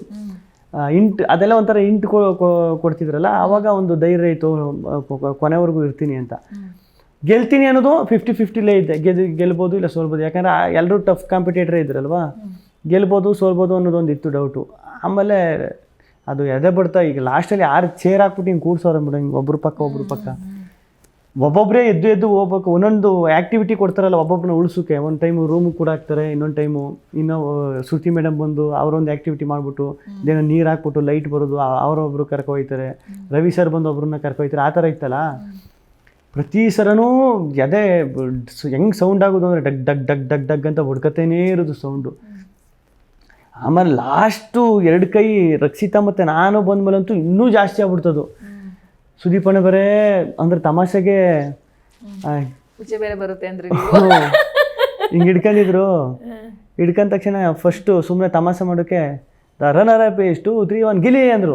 ಆಮೇಲೆ ಆ ತಮಾಷೆ ಅಂತ ಗೊತ್ತಿತ್ತು. ನಾನು ಎದನ್ನೇ ಹಿಡ್ಕೊಬಿಟ್ಟೆ, ಇಷ್ಟು ಬೇಗ ಹೇಳ್ಬಿಟ್ರೆ ನನ್ನ ಹೆಸರು ಅಂತ. ಆಮೇಲೆ ಇಲ್ಲ ತಮಾಷೆ ಅಂತ ಗೊತ್ತಿತ್ತು. ಅವಾಗ ಒಂಚೂರು ಭಯ ಆಗೋಯ್ತು. ಈಗ ನನಗೆ ಸುಮ್ಮನೆ ಗಿಲ್ಲಿಯಿಂದ ತಮಾಷೆ ಮಾಡೋರು ಅಂದರೆ ಮೋಸ್ಟ್ಲಿ ನೆಕ್ಸ್ಟು ರಕ್ಷಿತನ ಕೈ ರಿಯಲಾಗಿ ಎತ್ಬೋದು ಅಂತ. ನೆಕ್ಸ್ಟು ನನ್ನ ಕೈ ಎತ್ತಿದ್ರಲ್ಲ ಅವಾಗ ಹೆಂಗೆ ಅಂದರೆ ಆ ಖುಷಿನ ಹೆಂಗೆ ಈಗ ಹೇಳ್ಬೇಕು, ಕಿರ್ಚಾಡಿ ಕುಣಿದಾಡಿ ಎಲ್ಲ ಮಾಡಬೇಕು ಅನ್ಸುತ್ತೆ. ಬಟ್ಟು ಅದು ಅವರೆಲ್ಲ ಈಗ ಬಂದಿದ್ದು ಅಷ್ಟು ಜನ ಬಂದಿರ್ತಾರಲ್ಲ, ಅವ್ರು ಕೂಗಾಡೋದು. ಈಗ ನಮ್ಮ ಕಂಟೆಸ್ಟೆಂಟ್ ಫ್ಯಾಮಿಲಿ ಅವರು ಸಖತ್ತು ಕೂಗುದು ಗಿಲ್ಲಿ ಗಿಲ್ಲಿ ಅಂತ ಅದೆಲ್ಲ ನೋಡ್ಬಿಟ್ಟು ನಾನು ಒಂದು ಮಾತೇ ಬಂದಿಲ್ಲ ನನಗೆ. ಇವಾಗಲೂ ಅದು ಹೆಂಗೆ ಅವ್ರಲ್ಲ ಇದೀನಿ, ಆಚೆ ಬಂದಮೇಲೆ ಏನಾಯಿತು ಅದೆಲ್ಲ ನೋಡ್ಕೊಂಡು ಈಗ ಒಂಥರ ಕೋಮ ಹಿಂಗೆ ನೋಡ್ತಾನೇ ನಿಂತುಬಿಡ್ತೀವಿ ಗೊತ್ತಾ. ಈಗ ನಾವು ಯಾರನ್ನಾರ ನೋಡಿದ್ರೆ ಹಂಗಾಗ್ಬಿಡ್ತು. ಈಗ ಎಲ್ಲ ದೇವಲೋಕಕ್ಕೋ ಎಲ್ಲ ಹೋಗ್ಬಿಟ್ರೆ ಇದು ನಾನಾ ನಿಜನ ಬಂದಿರೋದು ಸತ್ಯನ ಸುಳ್ಳ ಅಂತ ಹಂಗಾಗ್ಬಿಟ್ಟೈತೆ. ಓಕೆ, ಅಪ್ಪ ಅಮ್ಮನ ಸಂಭ್ರಮದ ಬಗ್ಗೆ ಹೇಳೋದಾದ್ರೆ, ಅಪ್ಪ ಕೆಲವು ಕಡೆ ಭಾವುಕರಾಗಿ ಮಾತಾಡಿದೆಲ್ಲ ನೋಡಿದ್ವಿ ನಾವು. ಅಪ್ಪ ಅಮ್ಮನ ಬಗ್ಗೆ ಹೇಳೋದಾದ್ರೆ ಅಂದರೆ ಅಪ್ಪನ ಮುಂದೆ ಮಾತಾಡ್ತಾನೆ ಇರಲಿಲ್ಲ ನೀವು. ಇವಾಗ ಅಪ್ಪ ಹೇಗೆ ನಿಮ್ಮನ್ನು ಟ್ರೀಟ್ ಮಾಡ್ತಾ ಇದ್ದಾರೆ ಮೇಡಮ್? ಈಗ ಮೊನ್ನೆ ಪುಷ್ಪಮ್ಮ ಅವರು ನೀವು ಫೋನ್ ಮಾಡಿಕೊಟ್ಟಿದ್ರಲ್ಲ ನಮ್ಮ ಯಶವಣ್ಣವರ ಅಮ್ಮವ್ರಿಗೆ, ಅವ್ರಿಗೆ ತಿರ್ಗಾ ಫೋನ್ ಮಾಡಿಸಿದ್ರು ನಮ್ಮ ಇನ್ನೊಬ್ಬರು ಸ್ನೇಹಿತರು. ಅವಾಗಲೂ ಅವರು ಹೇಳ್ತಿದ್ರು, ಅಂದರೆ ನೀನು ಹಿಂಗೆಲ್ಲ ಮಾಡ್ತಿದ್ದೀಯ, ಇಷ್ಟೊಂದು ಜನರು ಪ್ರೀತಿ ಸಂಪಾದನೆ ಮಾಡಿದ್ಯಾ ಅಂದರೆ ಒಂದು ನಿಮ್ಮ ಅಪ್ಪ ಅಮ್ಮ ಮಾಡಿರೋ ಒಳ್ಳೆ ಕೆಲಸ ಇರ್ಬೋದು, ಇಲ್ಲ ನಿಮ್ಮ ಪೂರ್ವಿಕರು ಮಾಡಿರೋ ಒಳ್ಳೆ ಕೆಲಸಗಳಿರ್ಬೋದು. ಅದು ನಿನ್ನನ್ನು ಕಾಪಾಡಿರೋದು. ಅಪ್ಪ ಅಮ್ಮನ ಕೈ ಬಿಡಬೇಡ, ಅಪ್ಪ ಅಮ್ಮನ ಚೆನ್ನಾಗಿ ನೋಡ್ಕೋ, ಅವರೇ ನಿನಗೆಲ್ಲ, ಈಗ ಅವರಿಂದನೇ ತಾನೇ ನೀನು ಅಂತೆಲ್ಲ ಅಷ್ಟು ಹೇಳೋನು. ಅದು ಸತ್ಯ ಅಲ್ವ ಮೇಡಮ್? ಈಗ ನಮಗೆ ಅಲ್ಟಿಮೇಟ್ ಇದೆ ಗೋಲ್ ಏನಿರ್ತದೆ, ಅಲ್ಟಿಮೇಟ್ ಡ್ರೀಮ್ ಏನಿರ್ತದೆ ಅಂದರೆ, ನಾನು ಮಾಡೋ ಕೆಲಸದಿಂದ ನಮ್ಮ ಅಪ್ಪ ಅಮ್ಮನ ಮಕ್ಕಳಲ್ಲಿ ಒಂದು ಸ್ಮೈಲ್ ಬರಬೇಕು. ಅವ್ರ ಮಕ್ಕಳ ನಗು ಕಂಡಾಗಲೇ ಅದು ಖುಷಿ. ಇದೆಲ್ಲ ಕಂಡಾಗ ನಮ್ಮ ಆ ಖುಷಿ ಹೆಂಗಿರ್ತದೆ ಅಂದರೆ ನಿಜವಲ್ಲಿ ಎಷ್ಟು ಕೋಟಿ ಕೊಟ್ಟರು ಬರಲ್ಲ. ಅಂದರೆ ಎಷ್ಟು ಕೋಟಿ ಇದ್ರೂ ಎಷ್ಟು ಇದ್ದಿದ್ರು ಈಗ ಅಪ್ಪ ಅಮ್ಮನಿಗೆ ಬೇಜಾರು ಮಾಡೋರು ಇರ್ತಾರೆ, ಅಪ್ಪ ಅಮ್ಮನಿಗೆ ಜೊತೆ ಚೆನ್ನಾಗಿಲ್ದಿರೋರು ಇರ್ತಾರೆ. ಬಟ್ಟು ಇಷ್ಟು ಜನರ ಪ್ರೀತಿ ನನ್ನ ಮಗ ಸಂಪಾದನೆ ಮಾಡೋದಂತ ಅವ್ರ ಮಕ್ಕಳಲ್ಲಿ ಒಂದು ನಗು ಬರ್ತದಲ್ಲ, ಅದು ನೋಡಿದಾಗೆಲ್ಲ ಸಖತ್ ಖುಷಿ ಆಯ್ತು ನನಗೆ. ಅವರು ಸ್ಟೇಜ್ ಮೇಲೆ ಕರ್ಕೋಗಿ ನಿಲ್ಲಿಸಿದಾಗ, ಸುದೀಪಣ್ಣ ಮಾತಾಡಿದಾಗ, ಸುದೀಪಣ್ಣ ಒಂದು ಮಾತಾಡ್ತಾರೆ, ನಿಮ್ಮ ಮಗ ನಿಮ್ಮನ್ನ ಬೇರೆ ದೇಶಕ್ಕೆ ಕರ್ಕೊ ಹೋಗುವಷ್ಟು, ಬೇರೆ ದೇಶನ ತೋರಿಸುವಷ್ಟು ಬೆಳೀಲಿ ಅಂತ. ಅದೆಲ್ಲ ನಿಜವಾಗ್ಲೂ ಎಲ್ರಿಗೂ ಸಿಗಲ್ಲ. ಅವ್ರು 10 ಲಕ್ಷ ಅನೌನ್ಸ್ ಮಾಡಿದ್ರು, ಅವ್ರು ಖುಷಿಲಿ ಅನೌನ್ಸ್ ಮಾಡಿದ್ರು ಅಂತ ಅನ್ಸುತ್ತೆ. ಹೋಗಿದ್ರಿ, ಅದು ತಲುಪಿದೆ ಅನ್ನೋ ಮಾಹಿತಿ ನಮಗೆ ಸಿಕ್ತು. ಅವ್ರು ಮೀಟ್ ಮಾಡಿದಾಗ ಇಲ್ಲಿ ಮಾತಾಡೋದು ಬೇರೆ, ಬಟ್ ಮನೆಯಲ್ಲಿ ಅವ್ರು ಕೂತ್ಕೊಂಡು ಮಾತಾಡ್ಸೋ ಥರನೇ ಬೇರೆ. ಹೇಗಿತ್ತು, ಏನೇನು ಮಾತಾಡಿದ್ರಿ ಸುದೀಪ್ ಸರ್ ಜೊತೆ ಅಂತ ಹೇಳಿ? ಸುದೀಪಣ್ಣ ಅವರು ಒಂಥರ ಈಗ ಒಬ್ಬ ತಂದೆ ಸ್ಥಾನದಲ್ಲಿ ಅಣ್ಣನ ಸ್ಥಾನದಲ್ಲಿ ನಿಂತ್ಕೊಂಡು ಬುದ್ಧಿವಾದ ಹೇಳ್ತಾರೆ ಗೊತ್ತಾ ಮೇಡಮ್. ಈಗ ಅದು ಅವ್ರದ್ದು ಅನುಭವ ಇರ್ತದೆ ಗೊತ್ತಾ ಮೇಡಮ್. ಅದನ್ನು ಹಂಚ್ಕೊಳ್ಳೋದು ಹೆಂಗೆ ಅಂದರೆ, ಗಿಲಿ ಈ ಟೈಮ್ ಅವ್ರೊಂದು ಲೆಟ್ರ್ ಬರ್ದಿದ್ರು, ಲೆಟ್ರ್ ರೌಂಡ್ ಇದ್ದಾಗ ಒಂದು ಲೆಟ್ರ್ ಬರ್ದಿದ್ರು ನೋಡ್ರಿ, ಇಲ್ಲಿವರೆಗೂ ಒಂದು ಲೆಕ್ಕ, ಇಲ್ಲಿಂದ ಒಂದು ಲೆಕ್ಕ ಅಂತ. ಅದರ ಅರ್ಥ ಏನು ಅಂತ ನನಗೆ ನಿಜವಾಗ್ಲೂ ಹೊರಗಡೆ ಬಂದ್ಮೇಲೆ ತುಂಬಾ ಚೆನ್ನಾಗಿ ಗೊತ್ತಾಯ್ತು. ಅಂದ್ರೆ ನೀನು ಇಲ್ಲಿವರೆಗೂ ಸಂಪಾದನೆ ಮಾಡಿರೋದು ಒಂದಾದ್ರೆ, ಇಲ್ಲಿವರೆಗೂ ನೀನು ಇಷ್ಟು ಸಂಪಾದನೆ ಮಾಡಿದ್ರೆ ಇವಾಗ ಇಷ್ಟ ಐತೆ ನಿನಗೆ, ನೀನು ಸಂಪಾದನೆ ಮಾಡಿರೋದು ಆ ಥರ. ಅದ್ರ ಅರ್ಥ ಒಂದೊಂದೇ ಅರ್ಥ. ಸುದೀಪಣ್ಣ ಹೆಂಗೆ ಅಂದರೆ ಅವ್ರು ಒಂದೊಂದೇ ಇಂಟ್ ಕೊಡ್ತಾ ಹೋಯ್ತಾರೆ. ಅದ್ರ ಅರ್ಥ ಇಲ್ಲ ಅವಾಗ ಆಗ್ಬೋದು, ಇಲ್ಲ ನಿಧಾನಕ್ಕೆ ಆಗ್ಬೋದು. ಅದು ಸಖತ್ ಖುಷಿ ಆಯಿತು. ಗಿಲ್ಲಿ ನೀನು ಇಷ್ಟು ಜನ ಪ್ರೀತಿ, ಇಷ್ಟು ಜನ ಪ್ರೋತ್ಸಾಹ ಸಿಕ್ಕೈತೆ ಅಂದರೆ ಅದನ್ನು ಉಳಿಸ್ಕೊ. ಯಾವುದೇ ಕಾರಣಕ್ಕೂ ತಲೆಗೆ ತಗೊಳಕ್ಕೆ ಹೋಗ್ಬೇಡ. ಪ್ರತಿ ಇಡು ಒಂದೊಂದು ಹೆಜ್ಜೆನೂ ಕೇರ್ಫುಲ್ಲಾಗಿಡು, ಯೋಚನೆ ಮಾಡಿ ಡಿಸಿಷನ್ ತಗೋ. ಈಗ ಎಲ್ಲ ಬರ್ತಾರೆ, ಈಗ ಏನೋ ನೀನು ಆತರದಲ್ಲೋ ಇಲ್ಲ ಅರ್ಜೆಂಟಲ್ಲೋ ಇಲ್ಲ ಖುಷಿಲೋ ಆ ಹುಮ್ಮಸ್ಸಲ್ಲೋ ನಿರ್ಧಾರಗಳು ತಗೋಕೆ ಹೋಗ್ಬೇಡ. ಯೋಚನೆ ಮಾಡು. ಯೋಚನೆ ಮಾಡಿಬಿಟ್ಟು ಒಂದೊಂದು ಹೆಜ್ಜೆನೂ ನೀಟಾಗಿ ನೀನು ಡಿಸಿಷನ್ ತಗೊಬಂದಾಗ ಆ ಡಿಸಿಷನ್ ಕರೆಕ್ಟಾಗಿರಬೇಕು. ಈಗ ನಿನಗೊಂದು ತೂಕ, ಇಷ್ಟು ಜನ ನಿನ್ನನ್ನು ಉಳಿಸ್ಕೊಂಡವ್ರೆ, ಪ್ರೀತಿ ಮಾಡ್ತವ್ರೆ, ಅಭಿಮಾನ ತೋರಿಸ್ತವ್ರೆ ಅಂದರೆ ಅದನ್ನು ಉಳಿಸ್ಕೋಬೇಕಂದ್ರೆ ನಿನಗೊಂದು ತೂಕ ಇರಬೇಕು. ಅದು ನಿನ್ನ ನಿರ್ಧಾರಗಳು ಹಂಗಿರಬೇಕು ಅಂತೆಲ್ಲ ಹೇಳೋರು. ಅದೆಲ್ಲ ಖುಷಿ ಆಯ್ತದೆ. ಸುದೀಪಣ್ಣ ಅವ್ರ ಜೊತೆ ಅಂದರೆ ಅವ್ರು ನೋಡೋದೇ ಒಂದು ದೊಡ್ಡ ಭಾಗ್ಯ ಅಂತ ಅನ್ಕೊಂಡಿದ್ದವ್ರು ನಾವು ಒಂದು ಟೈಮಲ್ಲಿ. ಇವಾಗ ಅವರು ಪಕ್ಕದಲ್ಲಿ ಕೂರ್ಸ್ಕೊಂಡು ಅಷ್ಟೆಲ್ಲ ಬುದ್ಧಿವಾದ ಹೇಳ್ತಾರೆ ಅಂದಾಗ ನಿಜವಾಗ್ಲೂ ಸಖತ್ ಖುಷಿ ಆಯ್ತು ನಮ್ಗೆ. ಏನು ಮಾಡ್ತೀರಾ ಅವ್ರು ಕೊಟ್ಟ ಆ 10 ಲಕ್ಷನೇ ಪರ್ಟಿಕ್ಯುಲರ್ ಆಗಿ ಅದೊಂದ್ರೆ ಸ್ಪೆಷಲ್ ಯಾವತ್ತಿಗೂ ಕೂಡ ಒಂಥರ, ಅದನ್ನ ಏನು ಮಾಡ್ಬೇಕು ಅನ್ಕೊಂಡಿದ್ದೀರಾ? ಅದು ನಮ್ಮ ಅಪ್ಪ ನಮ್ಮನ್ನು ಕೊಡಬೇಕು ಅನ್ಕೋತೀನಿ. ಯಾಕಂದರೆ ಅವರೇ ಅಲ್ವಾ.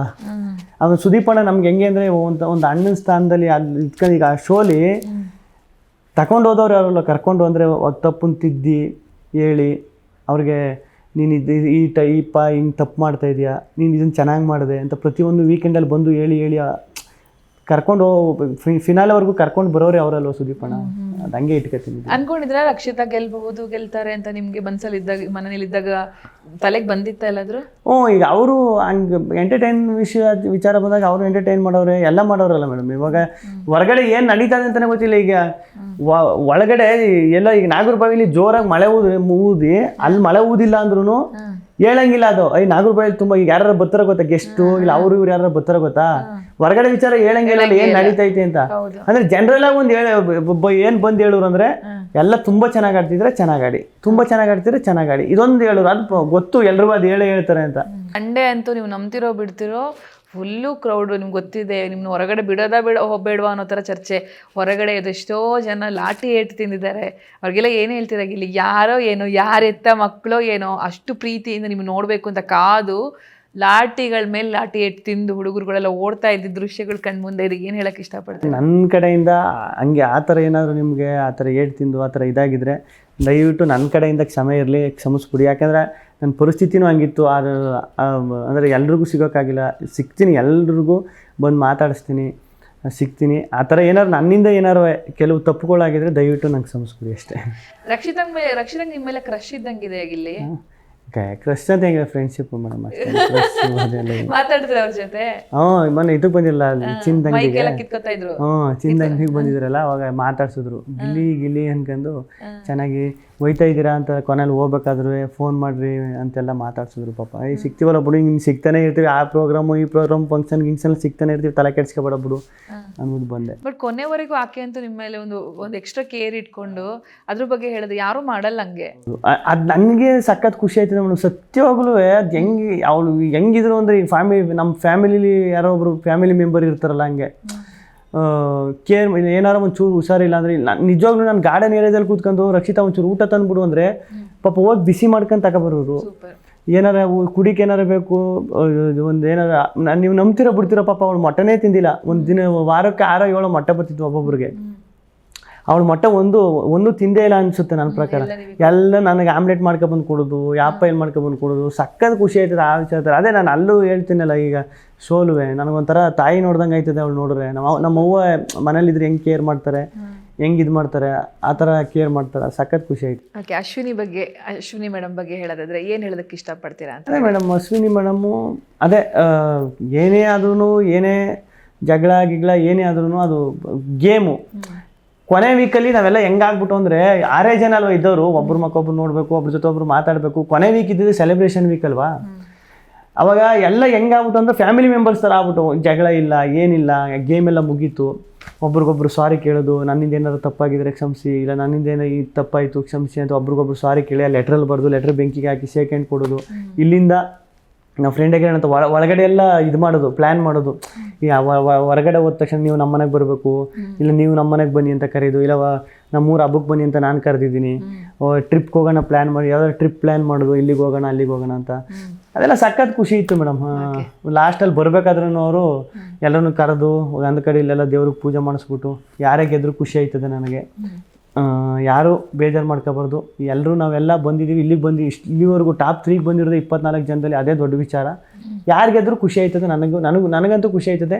ನೀವು ಏನು ಬೇಜಾರು ಮಾಡ್ಕೋಬೇಡಿ ಅಂತ ಹೇಳಿ ಅವರೇ ಎಲ್ಲ ಇದಾಗಿ ಸುದೀಪಣ್ಣ ಕರ್ಕೊಬರ್ತಾರೆ. ಕಾವ್ಯ ಜನ ನಿಮ್ಮನ್ನ ಜೋಡಿಯಾಗಿ ಇಷ್ಟಪಡ್ತಾ ಇದ್ದಾರೆ. ಕಾವ್ಯ ಮತ್ತೆ ನಿಮ್ಮ ನಿಜವಾಗ್ಲೂ ನನಗೆ ಎಷ್ಟು ಆಶ್ಚರ್ಯ ಅಂದ್ರೆ ಮೇಡಮ್, ಅದು ನೀವು ಸೀರಿಯಸ್ಲಿ ಲವ್ ಇದ್ದಂಗೆ ಕಾಣಿಸ್ತಿತ್ತು ನಿಮ್ ಕಣ್ಣಲ್ಲಿ. ನೀವು ಅವರಿಗೆ ತುಂಟಾಟ ಮಾಡ್ತಾ ಇದ್ದಿದ್ದು ಎಲ್ಲವೂ ಕೂಡ ಆಸ್ ಎ ಫ್ರೆಂಡ್ ಆಗಿ ಇತ್ತು. ನನಗೆ ದೊಡ್ಡ ಆಶ್ಚರ್ಯ ಆಗೋದೇನೋ ಸಣ್ಣ ಮೂಮೆಂಟ್. ಈಗ ಕಾವ್ಯ ಇಲ್ಲಿ ನಡ್ಕೊಯ್ತಾ ಇರ್ತಾರೆ, ಸುಮ್ಮನೆ ನೋಡಿರ್ತೀನಿ, ಅದನ್ನೆಲ್ಲ ತಗೊಂಡು ಅದನ್ನೆಲ್ಲ ಇದು ಮಾಡಿ ವೈರಲ್ ಮಾಡಿರೋದು. ನನಗೆ ಅದೇ ಆಶ್ಚರ್ಯ ಆಗೋದು, ಎಷ್ಟು ಸಣ್ಣ ಚಿಕ್ಕ ವಿಚಾರಗಳನ್ನ ನೋಟಿಸ್ ಮಾಡೋರೆ, ಆ ಥರ ನೋಡೋರೆ ಶೋನ ಅಂತ ನನಗೆ ಆಶ್ಚರ್ಯ ಆಯ್ತದೆ. ನನಗೇ ಮರ್ತೋಗ್ಬಿಟ್ಟಿರ್ತದೆ ಅದು. ಈಗ 100-120 ದಿನದಲ್ಲಿ ಅದು ಆಗೈತೆ ಅಂತಲೇ ಗೊತ್ತಿರೋದು. ನೋಡ್ಮೇಲೆ ಗೊತ್ತಾಗೋದು, ಇದು ಮಾಡಿದ್ದು ನಾನು ಹಿಂಗೆ ಆಗಿತ್ತಾ ಅಂತ. ಅವೆಲ್ಲ ನೋಡಿದಾಗ ಯಪ್ಪ, ನಿಜವಾಗ್ಲೂ ಬಿಗ್ ಬಾಸ್ ಶೋ ನಾನೇನಾದರೂ ಆ ಟೈಮು ಆ ಗಳಿಗೆ ಈಗ ಒಪ್ಕೊಂಡಿಲ್ಲ ಅಂತ ಏನಾರು ನನಗೇನಾರು ಬೇರೆ ಶೋ ಇದ್ದೋ, ಇಲ್ಲ ಬೇರೆ ಏನಾದ್ರು ಕೆಲಸ ಇದ್ದೋ, ಒಪ್ಕೊಂಡಿಲ್ಲ ಅಂದಿದ್ರೆ ತುಂಬ ನನ್ನ ಜೀವನದಲ್ಲಿ ದೊಡ್ಡ ತಪ್ಪು ಮಾಡ್ಬಿಡ್ತಿದ್ದೆ ಅನ್ಸುತ್ತೆ ಮೋಸ್ಟ್ಲಿ. ರಘು ಸರ್ ಮತ್ತೆ ನಿಮ್ಮ ಬಾಂಡಿಂಗ್, ನಿಮ್ಮ ಆ ಸಣ್ಣ ಸಣ್ಣ ವಿಡಿಯೋ ತುಣುಕುಗಳಿದೆಯಲ್ಲ, ನಾವ್ ಎಷ್ಟೇ ಬೇಜಾರಲ್ಲಿದ್ದು ಏನೋ ತುಂಬಾ ಕಠಿಣ ಪರಿಸ್ಥಿತಿಯಲ್ಲಿ ಇದ್ರು ಕೂಡ ನೋಡ್ತಾ ಇದ್ರೆ ನಗ್ತೀವಿ. ನಿಮ್ಮಿಬ್ಬರ ಬಾಂಡಿಂಗ್ ಬಗ್ಗೆ ಹೇಳೋದಾದ್ರೆ, ಆ ವ್ಯಕ್ತಿ ಒಂದು ಅದ್ಭುತ ವ್ಯಕ್ತಿತ್ವ ಇರುವಂತ ವ್ಯಕ್ತಿ ಅಂತ ಅನ್ಸುತ್ತೆ. ನಿಮ್ಮಿಬ್ರಿಗೆ ಸಖತ್ ಕನೆಕ್ಷನ್ ಇತ್ತು. ಅವ್ರ ಬಗ್ಗೆ ಹೇಳೋದಾದ್ರೆ ಏನು, ಎಲ್ಲೂ ಹೇಳದಂತ ವಿಚಾರ ಇದ್ರೆ ಏನ್ ಶೇರ್ ಮಾಡಕ್ ಇಷ್ಟಪಡ್ತೀವಿ? ಅವ್ರನ್ನ ಈಗ ರಘುವಣ ಹೆಂಗೆ ಅಂದರೆ ಅವ್ರು ನೋಡೋದಕ್ಕೂ ಅವ್ರು ಇರೋದೂ ಸಂಬಂಧನೇ ಇಲ್ಲ. ಅವ್ರದ್ದು ಇನ್ನೊಂದು ವಿಚಾರ ಏನಂದ್ರೆ, ಅವರು ಪಾಪ ಅಡುಗೆ ನಾನು ರೇಗಿಸ್ಬಿಡುವೆ, ಓಡ ಬಾಡಿ ಬಿಲ್ಡರ್ ಹಂಗೆಲ್ಲ ಬಂದೆ ಇಲ್ಲಿ ನೋಡಿ ಬೆಳ್ಳುಳ್ಳಿ ಬಿಡಿಸಿದಲ್ಲ ಅಡುಗೆ ಮನೇಲಿ ಅಂತ. ಅವ್ರೇನು ಮಾಡ್ಬಿಡ್ರು ಆ ಟೈಮ್, ನಾನು ಅಡುಗೆನೇ ಮಾಡಲ್ಲ ಹೋಗಿ, ಇವರೆಲ್ಲ ಈಗ ರೇಗಿಸ್ತಾನೆ ಇವನು, ನಾನು ಅಡುಗೆನೇ ಮಾಡಲ್ಲ ಹೋಗುವಂತ ಬರೋರು. ನೆಕ್ಸ್ಟ್ ಇಮಿಡಿಯೇಟಾಗಿ ಹೋಗಿ ಒಂದು ಹೊತ್ತು ಅಡುಗೆ ಮಾಡ್ತಿರಲ್ಲ ಅಷ್ಟೇ. ಈಗ ಮಧ್ಯಾಹ್ನ ಬೆಳಿಗ್ಗೆ ಹಂಗೆ ಅಂದಿರು ಮಧ್ಯಾಹ್ನದ ಅಡುಗೆ ಮಾಡ್ತಿರಲ್ಲ ಅವರು, ತಿರ್ಗಿ ಸಾಯಂಕಾಲ ಹೋಗಿ ಮಾಡ್ತಾ ಇರೋರು. ನಿನ್ಗೇನು ಮಾಡೋದಿಲ್ಲ ಬೇಡ ಹಂಗೆಲ್ಲ ಹೇಳಿದ್ರು ಬಂದು ಅಂತ ನಾನು ರೇಗಿಸೋದು. ಅವ್ರು ಹೆಂಗೆ ಅಂದರೆ, ನಿಮ್ಗೆ ಅವ್ರಿಗೆ ಇಂಥ ವಿಚಾರ ಗೊತ್ತಿಲ್ಲ ಅನ್ನಂಗೆ ಇಲ್ಲ ಮೇಡಮ್. ನೀವು ನಾನು ಸುಮಾರು ಸತಿ ಅದನ್ನು ಕೇಳ್ಬಿಟ್ಟಿದ್ದೀನಿ. ಇಂಥ ವಿಚಾರ ಗೊತ್ತಿಲ್ಲ ನನಗೆ, ನೀವು ಏನ್ರ ಬಗ್ಗೆನಾದರೂ ಕೇಳಿ, ನೀವು ಸಿನಿಮಾ ಬಗ್ಗೆ ಕೇಳಿ, ಇಂಥ ಸಿನಿಮಾ ನೋಡಿದ್ದೀರಾ ಅಂತ, ಇಂಗ್ಲೀಷ್, ಹಿಂದಿ, ತಮಿಳು, ತೆಲುಗು ಯಾವ ಸಿನಿಮಾ ಬಗ್ಗೆ ನಾನು ಕೇಳಿ, ಇಂಥ ಸಿನಿಮಾ ನೋಡ, ಅಲ್ಲಿ ಒಳಗಡೆ ಇದ್ದಾಗ ಡಿಸ್ಕಸ್ಸು.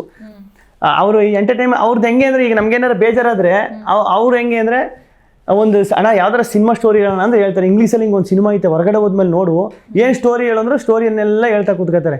ಈಗ ಸುಮ್ಮನೆ ನೀವು ಇದು ಹೆಂಗೆ ಡಿಸೈನ್ ಹೆಂಗೆ ಮಾಡ್ತಾರಣ ಇದು ಅಂತ ಕೇಳಿ, ಇಲ್ಲ ಬೇಡ ಈ ಚೇರ್ ಹೆಂಗೆ ರೆಡಿ ಆಯ್ತದೆ ಅಂತ ಹೇಳಿ ಫುಲ್ಲು ಡೀಟೇಲ್ ಹೇಳ್ತಾರೆ. ಇದು ಇದರಿಂದನೇ ಬರ್ತದೆ, ಇದು ಹಿಂಗೆ ಮಾಡ್ತದೆ ಹಿಂಗೆ ಅಂತ. ನೀವು ಏನ್ರ ಬಗ್ಗೆನಾದರೂ ಕೇಳಿ, ನೀವು ಅದನ್ನ ಎಕ್ಸ್ಪ್ಲೈನ್ ಮಾಡ್ತಾರೆ. ಅಣ್ಣ ನೀನು ಏನಣ್ಣ ಕಲ್ತಿದ್ದು, ಏನು ಗೊತ್ತೇ ಇಲ್ಲ ಅನ್ನಂಗೆ ಇಲ್ವಲ್ಲ ಅಂತ ನಾನು ರೇಗಿಸೋದು ಯಾವಾಗಲೂ ಆ ಥರ. ನೆಕ್ಸ್ಟ್ ಏನ್ ಪ್ಲಾನ್ಸ್ ನಿಮ್ಮಿಬ್ಬರದು? ಮೀಟಿಂಗು, ಎಲ್ಲಾದ್ರೂ ಹೊರಗಡೆ ಹೋಗೋದು, ಮಾತಾಡೋದು, ಆ ಥರದ್ದು ಏನು ಪ್ಲಾನ್ಸ್? ಅಲ್ಲ, ಹೊರಗಡೆ ನಿಜವಾಗ್ಲೂ ನೀವು ನಂಬ್ತಿರೋ ಬಿಡ್ತಿರೋ, ಒಂದು 3-4 ಅವರ್ ಇದ್ದೇ ಮಾತಾಡುವ. ಹೊರಗಡೆ ಹೋದ ತಕ್ಷಣ ಇಲ್ಲಿಗೆ ಹೋಗ್ಬಿಡುವ, ಎಲ್ರೂ ಇಲ್ಲಿಗೆ ಹೋಗ್ಬಿಡುವ, ಇಲ್ಲಿ ಪಾರ್ಟಿ ಮಾಡುವ, ಇಲ್ಲ ಇಲ್ಲಿ ದೇವಸ್ಥಾನಕ್ಕೆ ಹೋಗುವ ಎಲ್ಲ ಸೇರ್ಕೊಂಡು ಹಿಂಗೆ. ಅಷ್ಟು ಈ ರಕ್ಷಿತಾ ಹೊರಗಡೆ ಹೋದ ತಕ್ಷಣ ನಾನಂತೂ ಎಲ್ಲರ ಮನೆಗೂ ಬರ್ತೀನಪ್ಪ, ಒಂದೊಂದು ತಿಂಗಳು ಇರ್ತೀನಪ್ಪ ಎಲ್ಲರ ಮನೆಗೆ. ರಕ್ಷಿತಾ ಆಗುದೇ ಸುಮ್ಮನೆ ಹೊರಗಡೆ ಹೆಂಗಿದ್ದದೋ ಏನಿದ್ದದೋ, ಇಲ್ಲ ನಾನು ಹಂಗೆಲ್ಲ, ನಾನು ಎಲ್ಲರ ರಘು ಅನ್ನೋ ಮನೆ ಒಂದು ತಿಂಗಳು ಇರ್ತೀನಿ, ನಿಮ್ಮ ಮನೆಗೆ ಬಂದು ಒಂದು ತಿಂಗಳು ಇರ್ತೀನಿ, ಎಲ್ಲರ ಮನೆಗೂ ಒಂದು ತಿಂಗಳು ಇರ್ತೀನಿ, ಎಲ್ಲ ಲಾಗ್ ಮಾಡ್ತೀನಿ, ಯೂಟ್ಯೂಬ್ಗೆ ಹಾಕ್ತೀನಿ ಅಂತೆಲ್ಲ. ಇವಾಗ ನೋಡ್ರಿ ಕೈಗೆ ಸಿಕ್ಕುದಿಲ್ಲ, ಸಿಗ್ತೇ ಆ ಥರ. ಅಷ್ಟು ಅಂದರೆ ಗೊತ್ತಿರ್ಲಿಲ್ವಲ್ಲ ಮೇಡಮ್, ಅಷ್ಟೊಂದು ನೋಡಿರ್ತಾರೆ ಜನ, ಅಷ್ಟೊಂದು ಇಷ್ಟಪಟ್ಟಿರ್ತಾರೆ, ಅಷ್ಟು ಈ ಸೀಸನ್ ಅಷ್ಟೊಂದು ತಗೊಂಡಿರ್ತಾರೆ ನೋಡ್ರಿ. ಆ ಟೈಮು ಸಿಗು ಜನ ಎಲ್ಲ ಮ್ಯಾಟ್ರ್ ಆಯ್ತಾರೆ ಅಂದ್ರೆ ಅದಕ್ಕೆ. ನಮ್ಗೂ 45 ಕೋಟಿ ಓಟು ಅಂದರೆ ಎಲ್ಲಿಂದ ಬಂತು ಗಿಲ್ಲಿ ಅದು ಅಷ್ಟು ಓಟು? ಅದು ನಾನು ಇನ್ನೂ ಜೀರ್ಣ ಮಾಡ್ಕೋಕೆ ಆಯ್ತಲ್ಲ ಮೇಡಮ್. 45 ಕೋಟಿ ಓಟು ಅಷ್ಟು, ಅದನ್ನು ಒಬ್ರು CM ಸರ್ ಅದನ್ನು ಹೇಳ್ತಾರೆ. ಅಂದರೆ ಪಾಪ್ಯುಲಾರಿಟಿ ಈ ಸತಿ ತುಂಬಾ ಚೆನ್ನಾಗಿದೆ. ಅಯ್ಯೋ ನಾನು ಅದೇ ಹೇಳ್ತೀನಿ ಮೇಡಮ್, ಅದ್ರ ಬಗ್ಗೆ ನನಗೆ 0% ನಾಲೆಡ್ಜು ಇಲ್ಲ. ಆಮೇಲೆ ಈಗಲೇ ಹೇಳ್ತವ್ರೆ ಈ ಪಕ್ಷಕ್ಕೆ ಹೋಯ್ತಾರೆ ಗಿಲ್ಲಿ. ಮೊನ್ನೆ ಇದ್ರಲ್ಲಿ ಯಾವ್ದು ನೋಡಿದೆ, ಯಾವ್ದೋ MLA ಮಗಳು ಮದುವೆ, MLAಗೆ ಅಳಿ ಆಯ್ತವ್ರೆ. ನನಗೆ ಅದನ್ನೆಲ್ಲ ನೋಡ್ಬಿಟ್ಟು ನಾನು ಸತ್ಯವಾಗ್ಲೂ ಅದ್ರ ಬಗ್ಗೆ ನಾಲೆಡ್ಜೇ ಇಲ್ಲ ನನಗೆ. ಹೋಯ್ತೀನಿ ಅದೆಲ್ಲ ಸುಳ್ಳು ಮೇಡಮ್, ಸತ್ಯವಾಗ್ಲೂ ಯಾವುದು ಸತ್ಯ ಇಲ್ಲ. ಅದು ನನಗೆ ಈಗ ಅದನ್ನೆಲ್ಲ ನೋಡಿದಾಗ ಭಯನೂ ಸ್ಟಾರ್ಟ್ ಆಗ್ಬಿಡ್ತದೆ ಒಂದೊಂದ್ಸತಿ, ಏನಪ್ಪ ಈ ಥರ ಎಲ್ಲ ಹಿಂಗೆ ಅಂತ. ಅದೆಲ್ಲ ನನಗೆ ರಾಜಕೀಯ ಅದ್ರ ಬಗ್ಗೆ ನಾಲೆಡ್ಜು 0% ಇಲ್ಲ. ಸುಮ್ಮನೆ ಹೋಗ್ಬಿಟ್ಟು. ಮದುವೆ ಆಗುವಂತ ಹುಡುಗಿ ಹೇಗಿರ್ಬೇಕು ಗಿಲ್ಲಿ? ಅದೇ ಹುಡುಗಿ, ನಾನು ಎಲ್ಲ ಸತಿ ಹುಡುಗಿ ಹೆಂಗಿರ್ಬೇಕು, ಕೂಡ ಮನ್ಸು ಮಕ ಎರಡು ಚೆನ್ನಾಗಿರ್ಬೇಕು ಅಷ್ಟೇ, ಮುಖ ಅಷ್ಟೇ. ಈಗ ಕಾವ್ಯ ಜೊತೆ ಅಲ್ಲಿ ಒಬ್ಬೊಬ್ರಿಗೂ ಮನಸ್ತಾಪ ಬಂದಿದೆ, ಒಂದ್ಸತಿ ಚೆನ್ನಾಗಿದ್ದವ್ರು ಇನ್ನೊಂದ್ಸತಿ ಬೈಕೊಳ್ಳೋದು, ಜಗಳಾಡ್ಕೊಳ್ಳೋದು. ಬಟ್ ನಿಮ್ಮಿಬ್ಬರಲ್ಲಿ ಅದಕ್ಕೆ ಕಾಣ್ಲೇ ಇಲ್ಲ. ಅದು ಆ ಒಂದ್ ಏನಿತ್ತು ನಿಲುವು, ಕೊನೆ ತನಕನೂ ನಿಂತ್ರಿ. ಅಷ್ಟು ಒಂಥರ ಬಿಗ್ ಬಾಸ್ ಮನೆನೇ ಒಂಥರ ಕಠಿಣವಾದ ಒಂದು ಮನೆ ಅದು. ಹೆಂಗೆ ಅದು ಆ ಬ್ಯಾಲೆನ್ಸ್ ಮಾಡ್ಕೊಂಡು ಬಂದ್ರಿ ಕೊನೆ ತನಕನೂ ಆಕೆ ಜೊತೆ ಸಪೋರ್ಟ್ ಮಾಡ್ಕೊಂಡು? ಮೇಡಮ್ ಒಬ್ಬರು ಒಬ್ಬರ ಬಾಂಡಿಂಗ್ ಚೆನ್ನಾಗಿತ್ತು ಮೇಡಮ್. ಸತ್ಯವಾಗ್ಲೂ ಒಬ್ರನ್ನೊಬ್ರು ತುಂಬಾ ಚೆನ್ನಾಗಿ ಅರ್ಥ ಮಾಡ್ಕೊಬಿಟ್ಟಿದ್ದು. ಈ ಜಂಟಿ ಅಂತ ಒಂದು 15 ದಿನ ಏನಿದ್ದು, ಈಗ ಜೊತೆಲೇ ಇರ್ಬೇಕಲ್ಲ ಯಾವಾಗ್ಲೂ. ಆಮೇಲೆ ನಾನು ಅವರು DKD ಶೋ ಮಾಡಿದ್ವು, ಅವರು ಕಂಟೆಸ್ಟೆಂಟು, ಅವ್ರು ವಿನ್ನರ್ ಆ ಶೋಲಿ ಆ್ಯಕ್ಚುಲಿ. ಅದಿದ್ದಾಗ ಅವರು ನನಗೆ ಜಾಸ್ತಿ ಟಚ್ಚೇ ಇರಲಿಲ್ಲ ಅವಾಗ. ಅವ್ರ ಫೋನ್ ನಂಬರು ಇರಲಿಲ್ಲ, ಇನ್ಸ್ಟಾಗ್ರಾಮಲ್ಲಿ ಫಾಲೋನು ಮಾಡ್ತಿರಲಿಲ್ಲ. ಶೋ ಅಂದರೆ ವಾರಕ್ಕೊಂದಿನ ಸ್ಟೇಜ್ ಸ್ಟೇಜ್ ರಿಹರ್ಸಲ್ಲು ಸಿಗ್ತಿರಲಿಲ್ಲ. ಅವ್ರ ಸ್ಲಾಟೇ ಬೇರೆ ಇತ್ತು, ನಮ್ಮ ಸ್ಲಾಟೇ ಬೇರೆ ಇತ್ತು. ಶೂಟ್ತಿನ ಮುಂದಿನ ಸಿಗುರು, ಅವ್ರ ಪಾಡಿಗೆ ಅವ್ರಿರು, ನನ್ನ ಪಾಡಿಗೆ ನಾನು ಇರುವೆ ಅಷ್ಟೇ. ಒಂದು 3-4 ಸಲ ಮಾತಾಡ್ಸಿರ್ಬೋದು ಅಷ್ಟೇ ಮ್ಯಾಕ್ಸಿಮಮ್. ಅಂದರೆ ಅದು ಗೊತ್ತಿರಲಿಲ್ಲ. ಕಾವ್ಯ ಅಂತ ಗೊತ್ತಿತ್ತು, ಕಾವ್ಯ. ಆಮೇಲೆ ಹತ್ರಕ್ಕೆ ಬಂದಮೇಲೆ ಕಾವ್ಯ ಅಂತ ಗೊತ್ತಾದದ್ದು ನನಗೂ. ಅಲ್ಲಿ ದೂರದಲ್ಲಿ ಕೂತಿದ್ದಾಗ ಗುರ್ತಿಡಿಕೆ ಆಗಿಲ್ಲ ಕಾವ್ಯ ಅಂತ. ಹತ್ರಕ್ಕೆ ಬಂದಾಗ ಕಾವ್ಯ ಅಂದ್ಬಿಟ್ಟು ನನಗೆ ಶಾಕ್ ಆಗ್ಬಿಟ್ಟೆ, ಕಾವ್ಯನೂ ಬಂದವಳಲ್ಲಪ್ಪ. ಆಮೇಲೆ ಒಂದು ಧೈರ್ಯ, ಹೆಂಗೆ ಪರಿಚಯ ಇರೋಳೆ ಸಿಕ್ಕವಳೆ, ಅದೃಷ್ಟ ಅಂದ್ಬಿಟ್ಟು ಅದಾದಮೇಲೆ ಒಳಗಡೆ ಬಂದಾದ್ಮೇಲೆ ಅದೇ ಆ ಜಂಟಿ ಅನ್ನೋದು ಅಲ್ಲಿ ನೋಡ್ರಿ. ನಮ್ಮ ನಿರ್ಧಾರಗಳು ಆ ಟೈಮು ಸಿಗೋ ಜನ ಎಷ್ಟು ಮ್ಯಾಟ್ರ್ ಆಯ್ತಾರೆ ಅನ್ನೋದಕ್ಕೆ, ಅಂದರೆ ನಮ್ಮ ಗೆಲುವಿಗೋ ಇಲ್ಲ ನಾವು ಮಾಡೋ ಒಳ್ಳೆ ಕೆಲಸಕ್ಕೋ ಎಷ್ಟು ಮ್ಯಾಟ್ರ್ ಆಯ್ತದೆ ಅದೆಲ್ಲ. ಅಂದರೆ 2-3 ಆಪ್ಷನ್ ಇರ್ತದೆ. ಅಂದರೆ ಇವರು ಕೂತಿರ್ತಾರೆ, ಅವ್ರ ಜೊತೆ ಕಾವ್ಯನೂ ಇರ್ತಾರೆ. ನಿಮಗೆ ಯಾರು ಬೇಕು ನೀವು ಆಯ್ಕೆ ಮಾಡ್ಕೋಬೋದು ಅಂತ ಕಾವ್ಯ ಅಂತ ಹೇಳ್ತೀನಿ ನಾನು. ಸರಿ, ನೋಡ್ರಿ ಆ ಟೈಮಲ್ಲಿ ತಕ್ಕಂಥದ್ದು ಅದು ನಿರ್ಧಾರ. ಆ ಟೈಮು ಬರ್ತಾರೆ, ಜಂಟಿ ಆಯ್ತಾರೆ, ಒಳಗಡೆ ಬರ್ತೀವಿ, ಸಖತ್ತು ಬಾಂಡ್ ಕ್ರಿಯೇಟ್ ಆಗ್ಬಿಡ್ತದೆ. ಒಂದು ಬಾಂಡಿಂಗ್ ಬೆಳೀತದೆ. ಅವರ ಒಬ್ರಿಗೊಬ್ರು ಎಲ್ಲೂ ಬಿಟ್ಕೊಡ್ದಾನೆ. ಅದು ತುಂಬ ಚೆನ್ನಾಗಿತ್ತು ಮೇಡಮ್. ತುಂಬ ಒಂದು ವೇಳೆ ಈಗ ಜನನೂ ಮಾತಾಡ್ಕೊಂಡಂಗೆ ವಿಧಿನೂ ನಿರ್ಧಾರ ಮಾಡ್ದಂಗೆ ನೀವಿಬ್ರು ಜೋಡಿ ಆದರೆ ಒಪ್ಕೆನಾ ಅಂತ, ಕಾವ್ಯ ಮತ್ತೆ ನೀವೆಲ್ಲಾದ್ರೂ ಒಂದು ವೇಳೆ ಒಳ್ಳೆ ಸ್ನೇಹಿತರಾಗಿರೋಣ ಅಷ್ಟೇ. ಓಕೆ, ಈಗ ಅಪ್ಪ ಅಮ್ಮ ನಿಮ್ಮ ಜೋಡಿ ಬಗ್ಗೆ ಏನ್ ಮಾತಾಡ್ತಾರೆ ಅಂತ ಏನಾರು ಹೇಳಿದ್ರೆ, ಸಿಕ್ಕಿದ್ರೆ ಅಪ್ಪ ಅಮ್ಮ ಮಾತಾಡ್ಸಕ್ ನೀವು ಊರೊಳಗೆ ಎಂಟ್ರಿ ಕೊಡಕ್ ಸಾಧ್ಯ ಆಯ್ತಾ ಅವತ್ತು? ಮನೆ ಒಳಗಡೆ ಒಂದು ಅರ್ಧ ಗಂಟೆ ಹೋಗಿ, ಅದು ಎಷ್ಟು 12 ಗಂಟೆಗೂ 1 ಗಂಟೆ 2 ಗಂಟೆ ರಾತ್ರಿ ಹೋಗಿ ಮಾತಾಡ್ಸ್ಕೊಂಡು ಒಂಚೂರು ಊಟ ಮಾಡ್ಕೊಂಡು ಬಂದಿದ್ದು. ಅದಾದ್ಮೇಲೆ ನೆನ್ನೆ ಹೋಗಿದೆ. ನೆನ್ನೆ ಹೋದಾಗ್ಲೂ ಊರೊಳಗಡೆ ಹೋಗೇ ಇಲ್ಲ ನಾನು. ನಮ್ಮ ಹೊಲ್ದ ಹತ್ರ ಬಂದಿದ್ರು ನಮ್ಮ ಅಪ್ಪ ನಮ್ಮ ಅವ್ರು, ಮಾತಾಡ್ಸ್ಕೊಂಡು ಅಲ್ಲೂ ಅರ್ಧ ಗಂಟೆ ಮಾತಾಡೋಕ್ಕಾಗಿಲ್ಲ, ಬಂದ್ಬಿಟ್ಟೆ. ಅದು ಹೋಗ್ಬೇಕು. ಓಕೆ, ಅವತ್ತು ಬೆಂಗಳೂರಿಗೆ ಹೋಗಿ ನಾನು ಏನೋ ಒಂದು ಸಾಧನೆ ಮಾಡಬೇಕು ಅಂತ ಓಡ್ ಬರ್ತೀರಾ, ಇವತ್ತು ಹಿಂಗೆ ಈ ಸ್ಥಾನದಲ್ಲಿ ಕೂತಿದ್ದೀರಾ. ಏನು ತುಂಬ ಕಠಿಣವಾದ ಒಂದು ಪರಿಸ್ಥಿತಿ ನೆನ್ಪು ಮಾಡ್ಕೊಳ್ಳೋದಾದ್ರೆ, ನೀ ಹೇಳೇ ಇಲ್ಲ ಗುರು, ಇದು ಹೇಳ್ಬೇಕು ಅನ್ನಿಸ್ತಾ ಇದೆ, ಇಷ್ಟು ಪ್ರೀತಿ ಕೊಟ್ಟಿದ್ದಾರೆ ಜನ, ಇವತ್ತು ನಾನು ಇಲ್ಲಿ ನಿಂತಿದ್ದೀನಿ, ಅದನ್ನು ಹೇಳ್ಕೊಬೇಕು ಅಂದ್ರೆ ಏನಿದೆ ಇಲ್ಲಿ? ಅವಮಾನ ಸನ್ಮಾನಗಳಾಗಿದ್ದಾವೆ, ಒಂದು ಯಾವ್ದಾದ್ರು ಒಳ್ಳೆ ಇನ್ಸಿಡೆಂಟ್ ನೀವು ಹೇಳೇ ಇರಬಾರ್ದು ಗಿಲ್ಲಿ?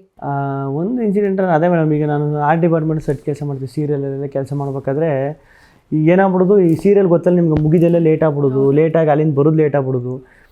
ಅವರು ಇಲ್ಲಿ ಇಳಿಸ್ಬಿಟ್ಟು ಹೋಗ್ಬಿಡ್ರು. ಅಂದರೆ ಇಲ್ಲಿ ಒಳಗಡೆ ಬರೋಕ್ಕಾಗೋಲ್ವಲ್ಲ, ಇನ್ನೂ ಜನಗಳೆಲ್ಲ ಅವರು ಎಲ್ಲ ಡ್ರಾಪ್ ಮಾಡಬೇಕು, ಪ್ರಾಪರ್ಟಿ ಇಳಿಸ್ಬೇಕು, ಪ್ರೊಡಕ್ಷನ್ದು ಅಡುಗೆ ಊಟ ಇಳಿಸ್ಬೇಕು, ಕಾಸ್ಟ್ಯೂಮ್ ಇಳಿಸ್ಬೇಕು ಅಂದ್ಬಿಟ್ಟು ಇಳಿಸ್ಬಿಟ್ಟು ಹೋಗ್ಬಿಡೋರು.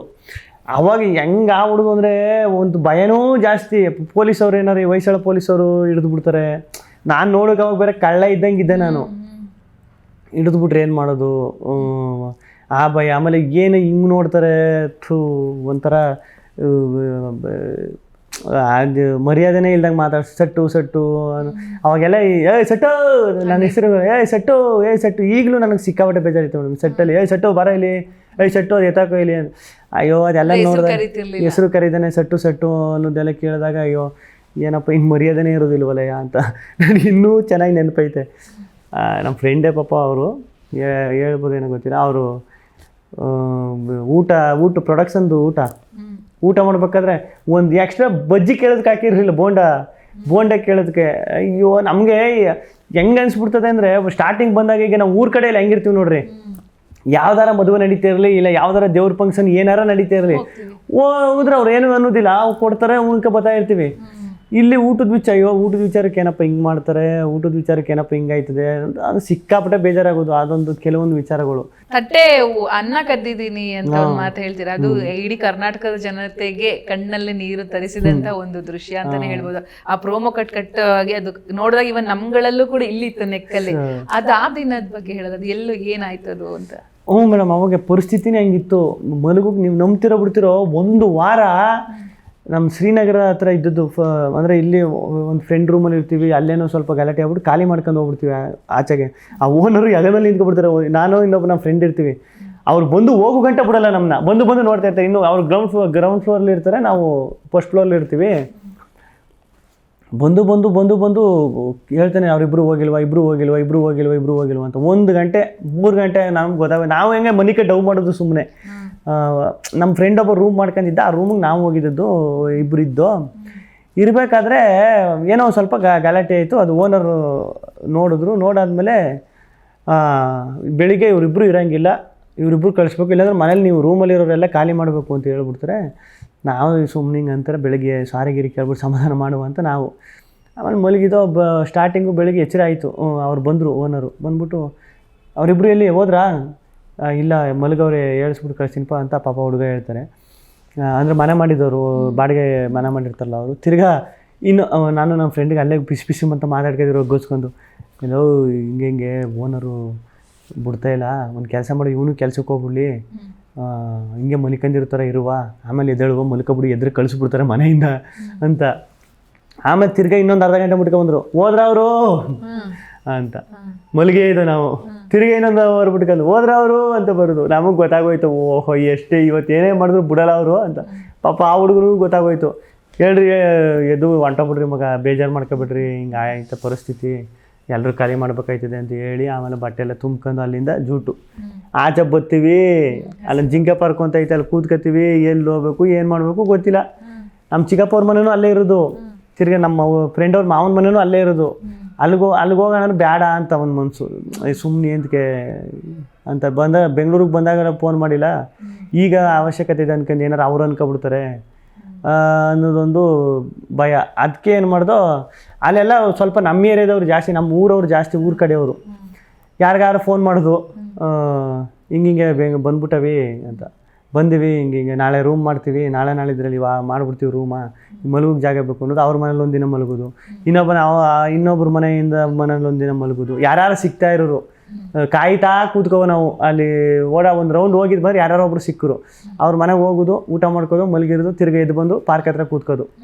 ಹಿಂಗೆ ಮಾಡಿ ಒಂದು ವಾರ ತುಂಬಿಸ್ತು. ಒಂದು ವಾರ ಆದಮೇಲೆ ಪಾಪ ನಮ್ಮ ಫ್ರೆಂಡು ಹೋಗಿ 10,000 ಎಲ್ಲೋ ರೆಡಿ ಮಾಡ್ಕೊಬಂದ. ಅವತ್ತು ನನ್ನ ಹತ್ರ ದುಡ್ಡೇ ಇಲ್ಲ ಆ ಟೈಮಲ್ಲಿ. ಇವನು ಹೋಗಿ ಪಾಪ ದುಡ್ಡು ರೆಡಿ ಮಾಡ್ಕೊಬಂದ, ಮನೆ ಮಾಡ್ದು. ಆ ಟೈಮಲ್ಲಿ ಈಗ ನಂಗೆ ಶೂಟಿಂಗ್ ಕೆಲ್ಸಕ್ಕೆ ಹೋಗ್ಬೇಕು, ಶೂಟಿಂಗಿಗೆ ಸೇರ್ಕೋಬೇಕು, ಇದು ಆಸೆ ನನಗೆ. ಆ ಕೆಲಸನೇ ಮಾಡಬೇಕು ಅಂತ ಬಂದವನಿ, ಶೂಟಿಂಗ್ ಕೆಲಸಕ್ಕೆ ಹೋಗ್ಬೇಕು ಅಂತ, ಬೇರೆ ಕೆಲಸಕ್ಕೆ ಯಾಕೆ ಹೋಗ್ಬೇಕು, ಅನ್ಕೊಂಡಿರೋದು ಬಂದಿರೋದು ಮಾಡುವ ಅಂತ. ಈಗ ನಾನು ಏನಾದ್ರು ಬೇರೆ ಕೆಲಸಕ್ಕೆ ಹೋಗ್ಬಿಡ್ತೀನಿ. ಬೇರೆ ಕೆಲಸಕ್ಕೆ ಹೋಗ್ಬಿಟ್ಟಾಗ ಅದು ತಿಂಗಳಿಗೆ ಸಂಬಳ ಬರೋದು, ಒಂದು ತಿಂಗಳಿಗೆ ಒಂದ್ಸಲ ಸಂಬಳ ಬರ್ತದೆ. ಮಧ್ಯದಲ್ಲಿ ಯಾವಾಗಲೂ ಶೂಟಿಂಗ್ ಕೆಲಸ ಏನಾರು ಸಿಕ್ಬಿಡ್ತದೆ, ಅಸಿಸ್ಟೆಂಟ್ ಡೈರೆಕ್ಟ್ರಾಗು ಏನೋ ಬೇರೆ ಕೆಲಸ ಏನಾರು ಒಂದು ಶೂಟಿಂಗ್ ಕೆಲಸ ಸಿಕ್ಬಿಡ್ತದೆ. ಆಮೇಲೆ ಡಿಪಾರ್ಟ್ಮೆಂಟ್ಗಳು ಗೊತ್ತಿಲ್ಲ ನನಗೆ, ಅಸಿಸ್ಟೆಂಟ್ ಡೈರೆಕ್ಷನ್ ಡಿಪಾರ್ಟ್ಮೆಂಟ್ ಒಂದು ಇರ್ತದೆ, ಆರ್ಟ್ ಡಿಪಾರ್ಟ್ಮೆಂಟ್ ಒಂದು ಇರ್ತದೆ ಅಂತಲೂ ಗೊತ್ತಿಲ್ಲ.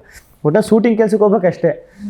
ಈಗ ನಾನು ಒಂದು 15 ದಿನ ಕೆಲಸ ಮಾಡಿರ್ತೀನಿ, ಮಧ್ಯೆ ಏನಾರು ಶೂಟಿಂಗ್ ಕೆಲಸ ಬರ್ತದೆ. ಈ ಕೆಲಸ ಬಿಟ್ಬಿಟ್ಟು ಹೋಗ್ಬಿಟ್ರೆ 15 ದಿನ ಇದು ವೇಸ್ಟ್ ಆಯ್ತದಲ್ಲ.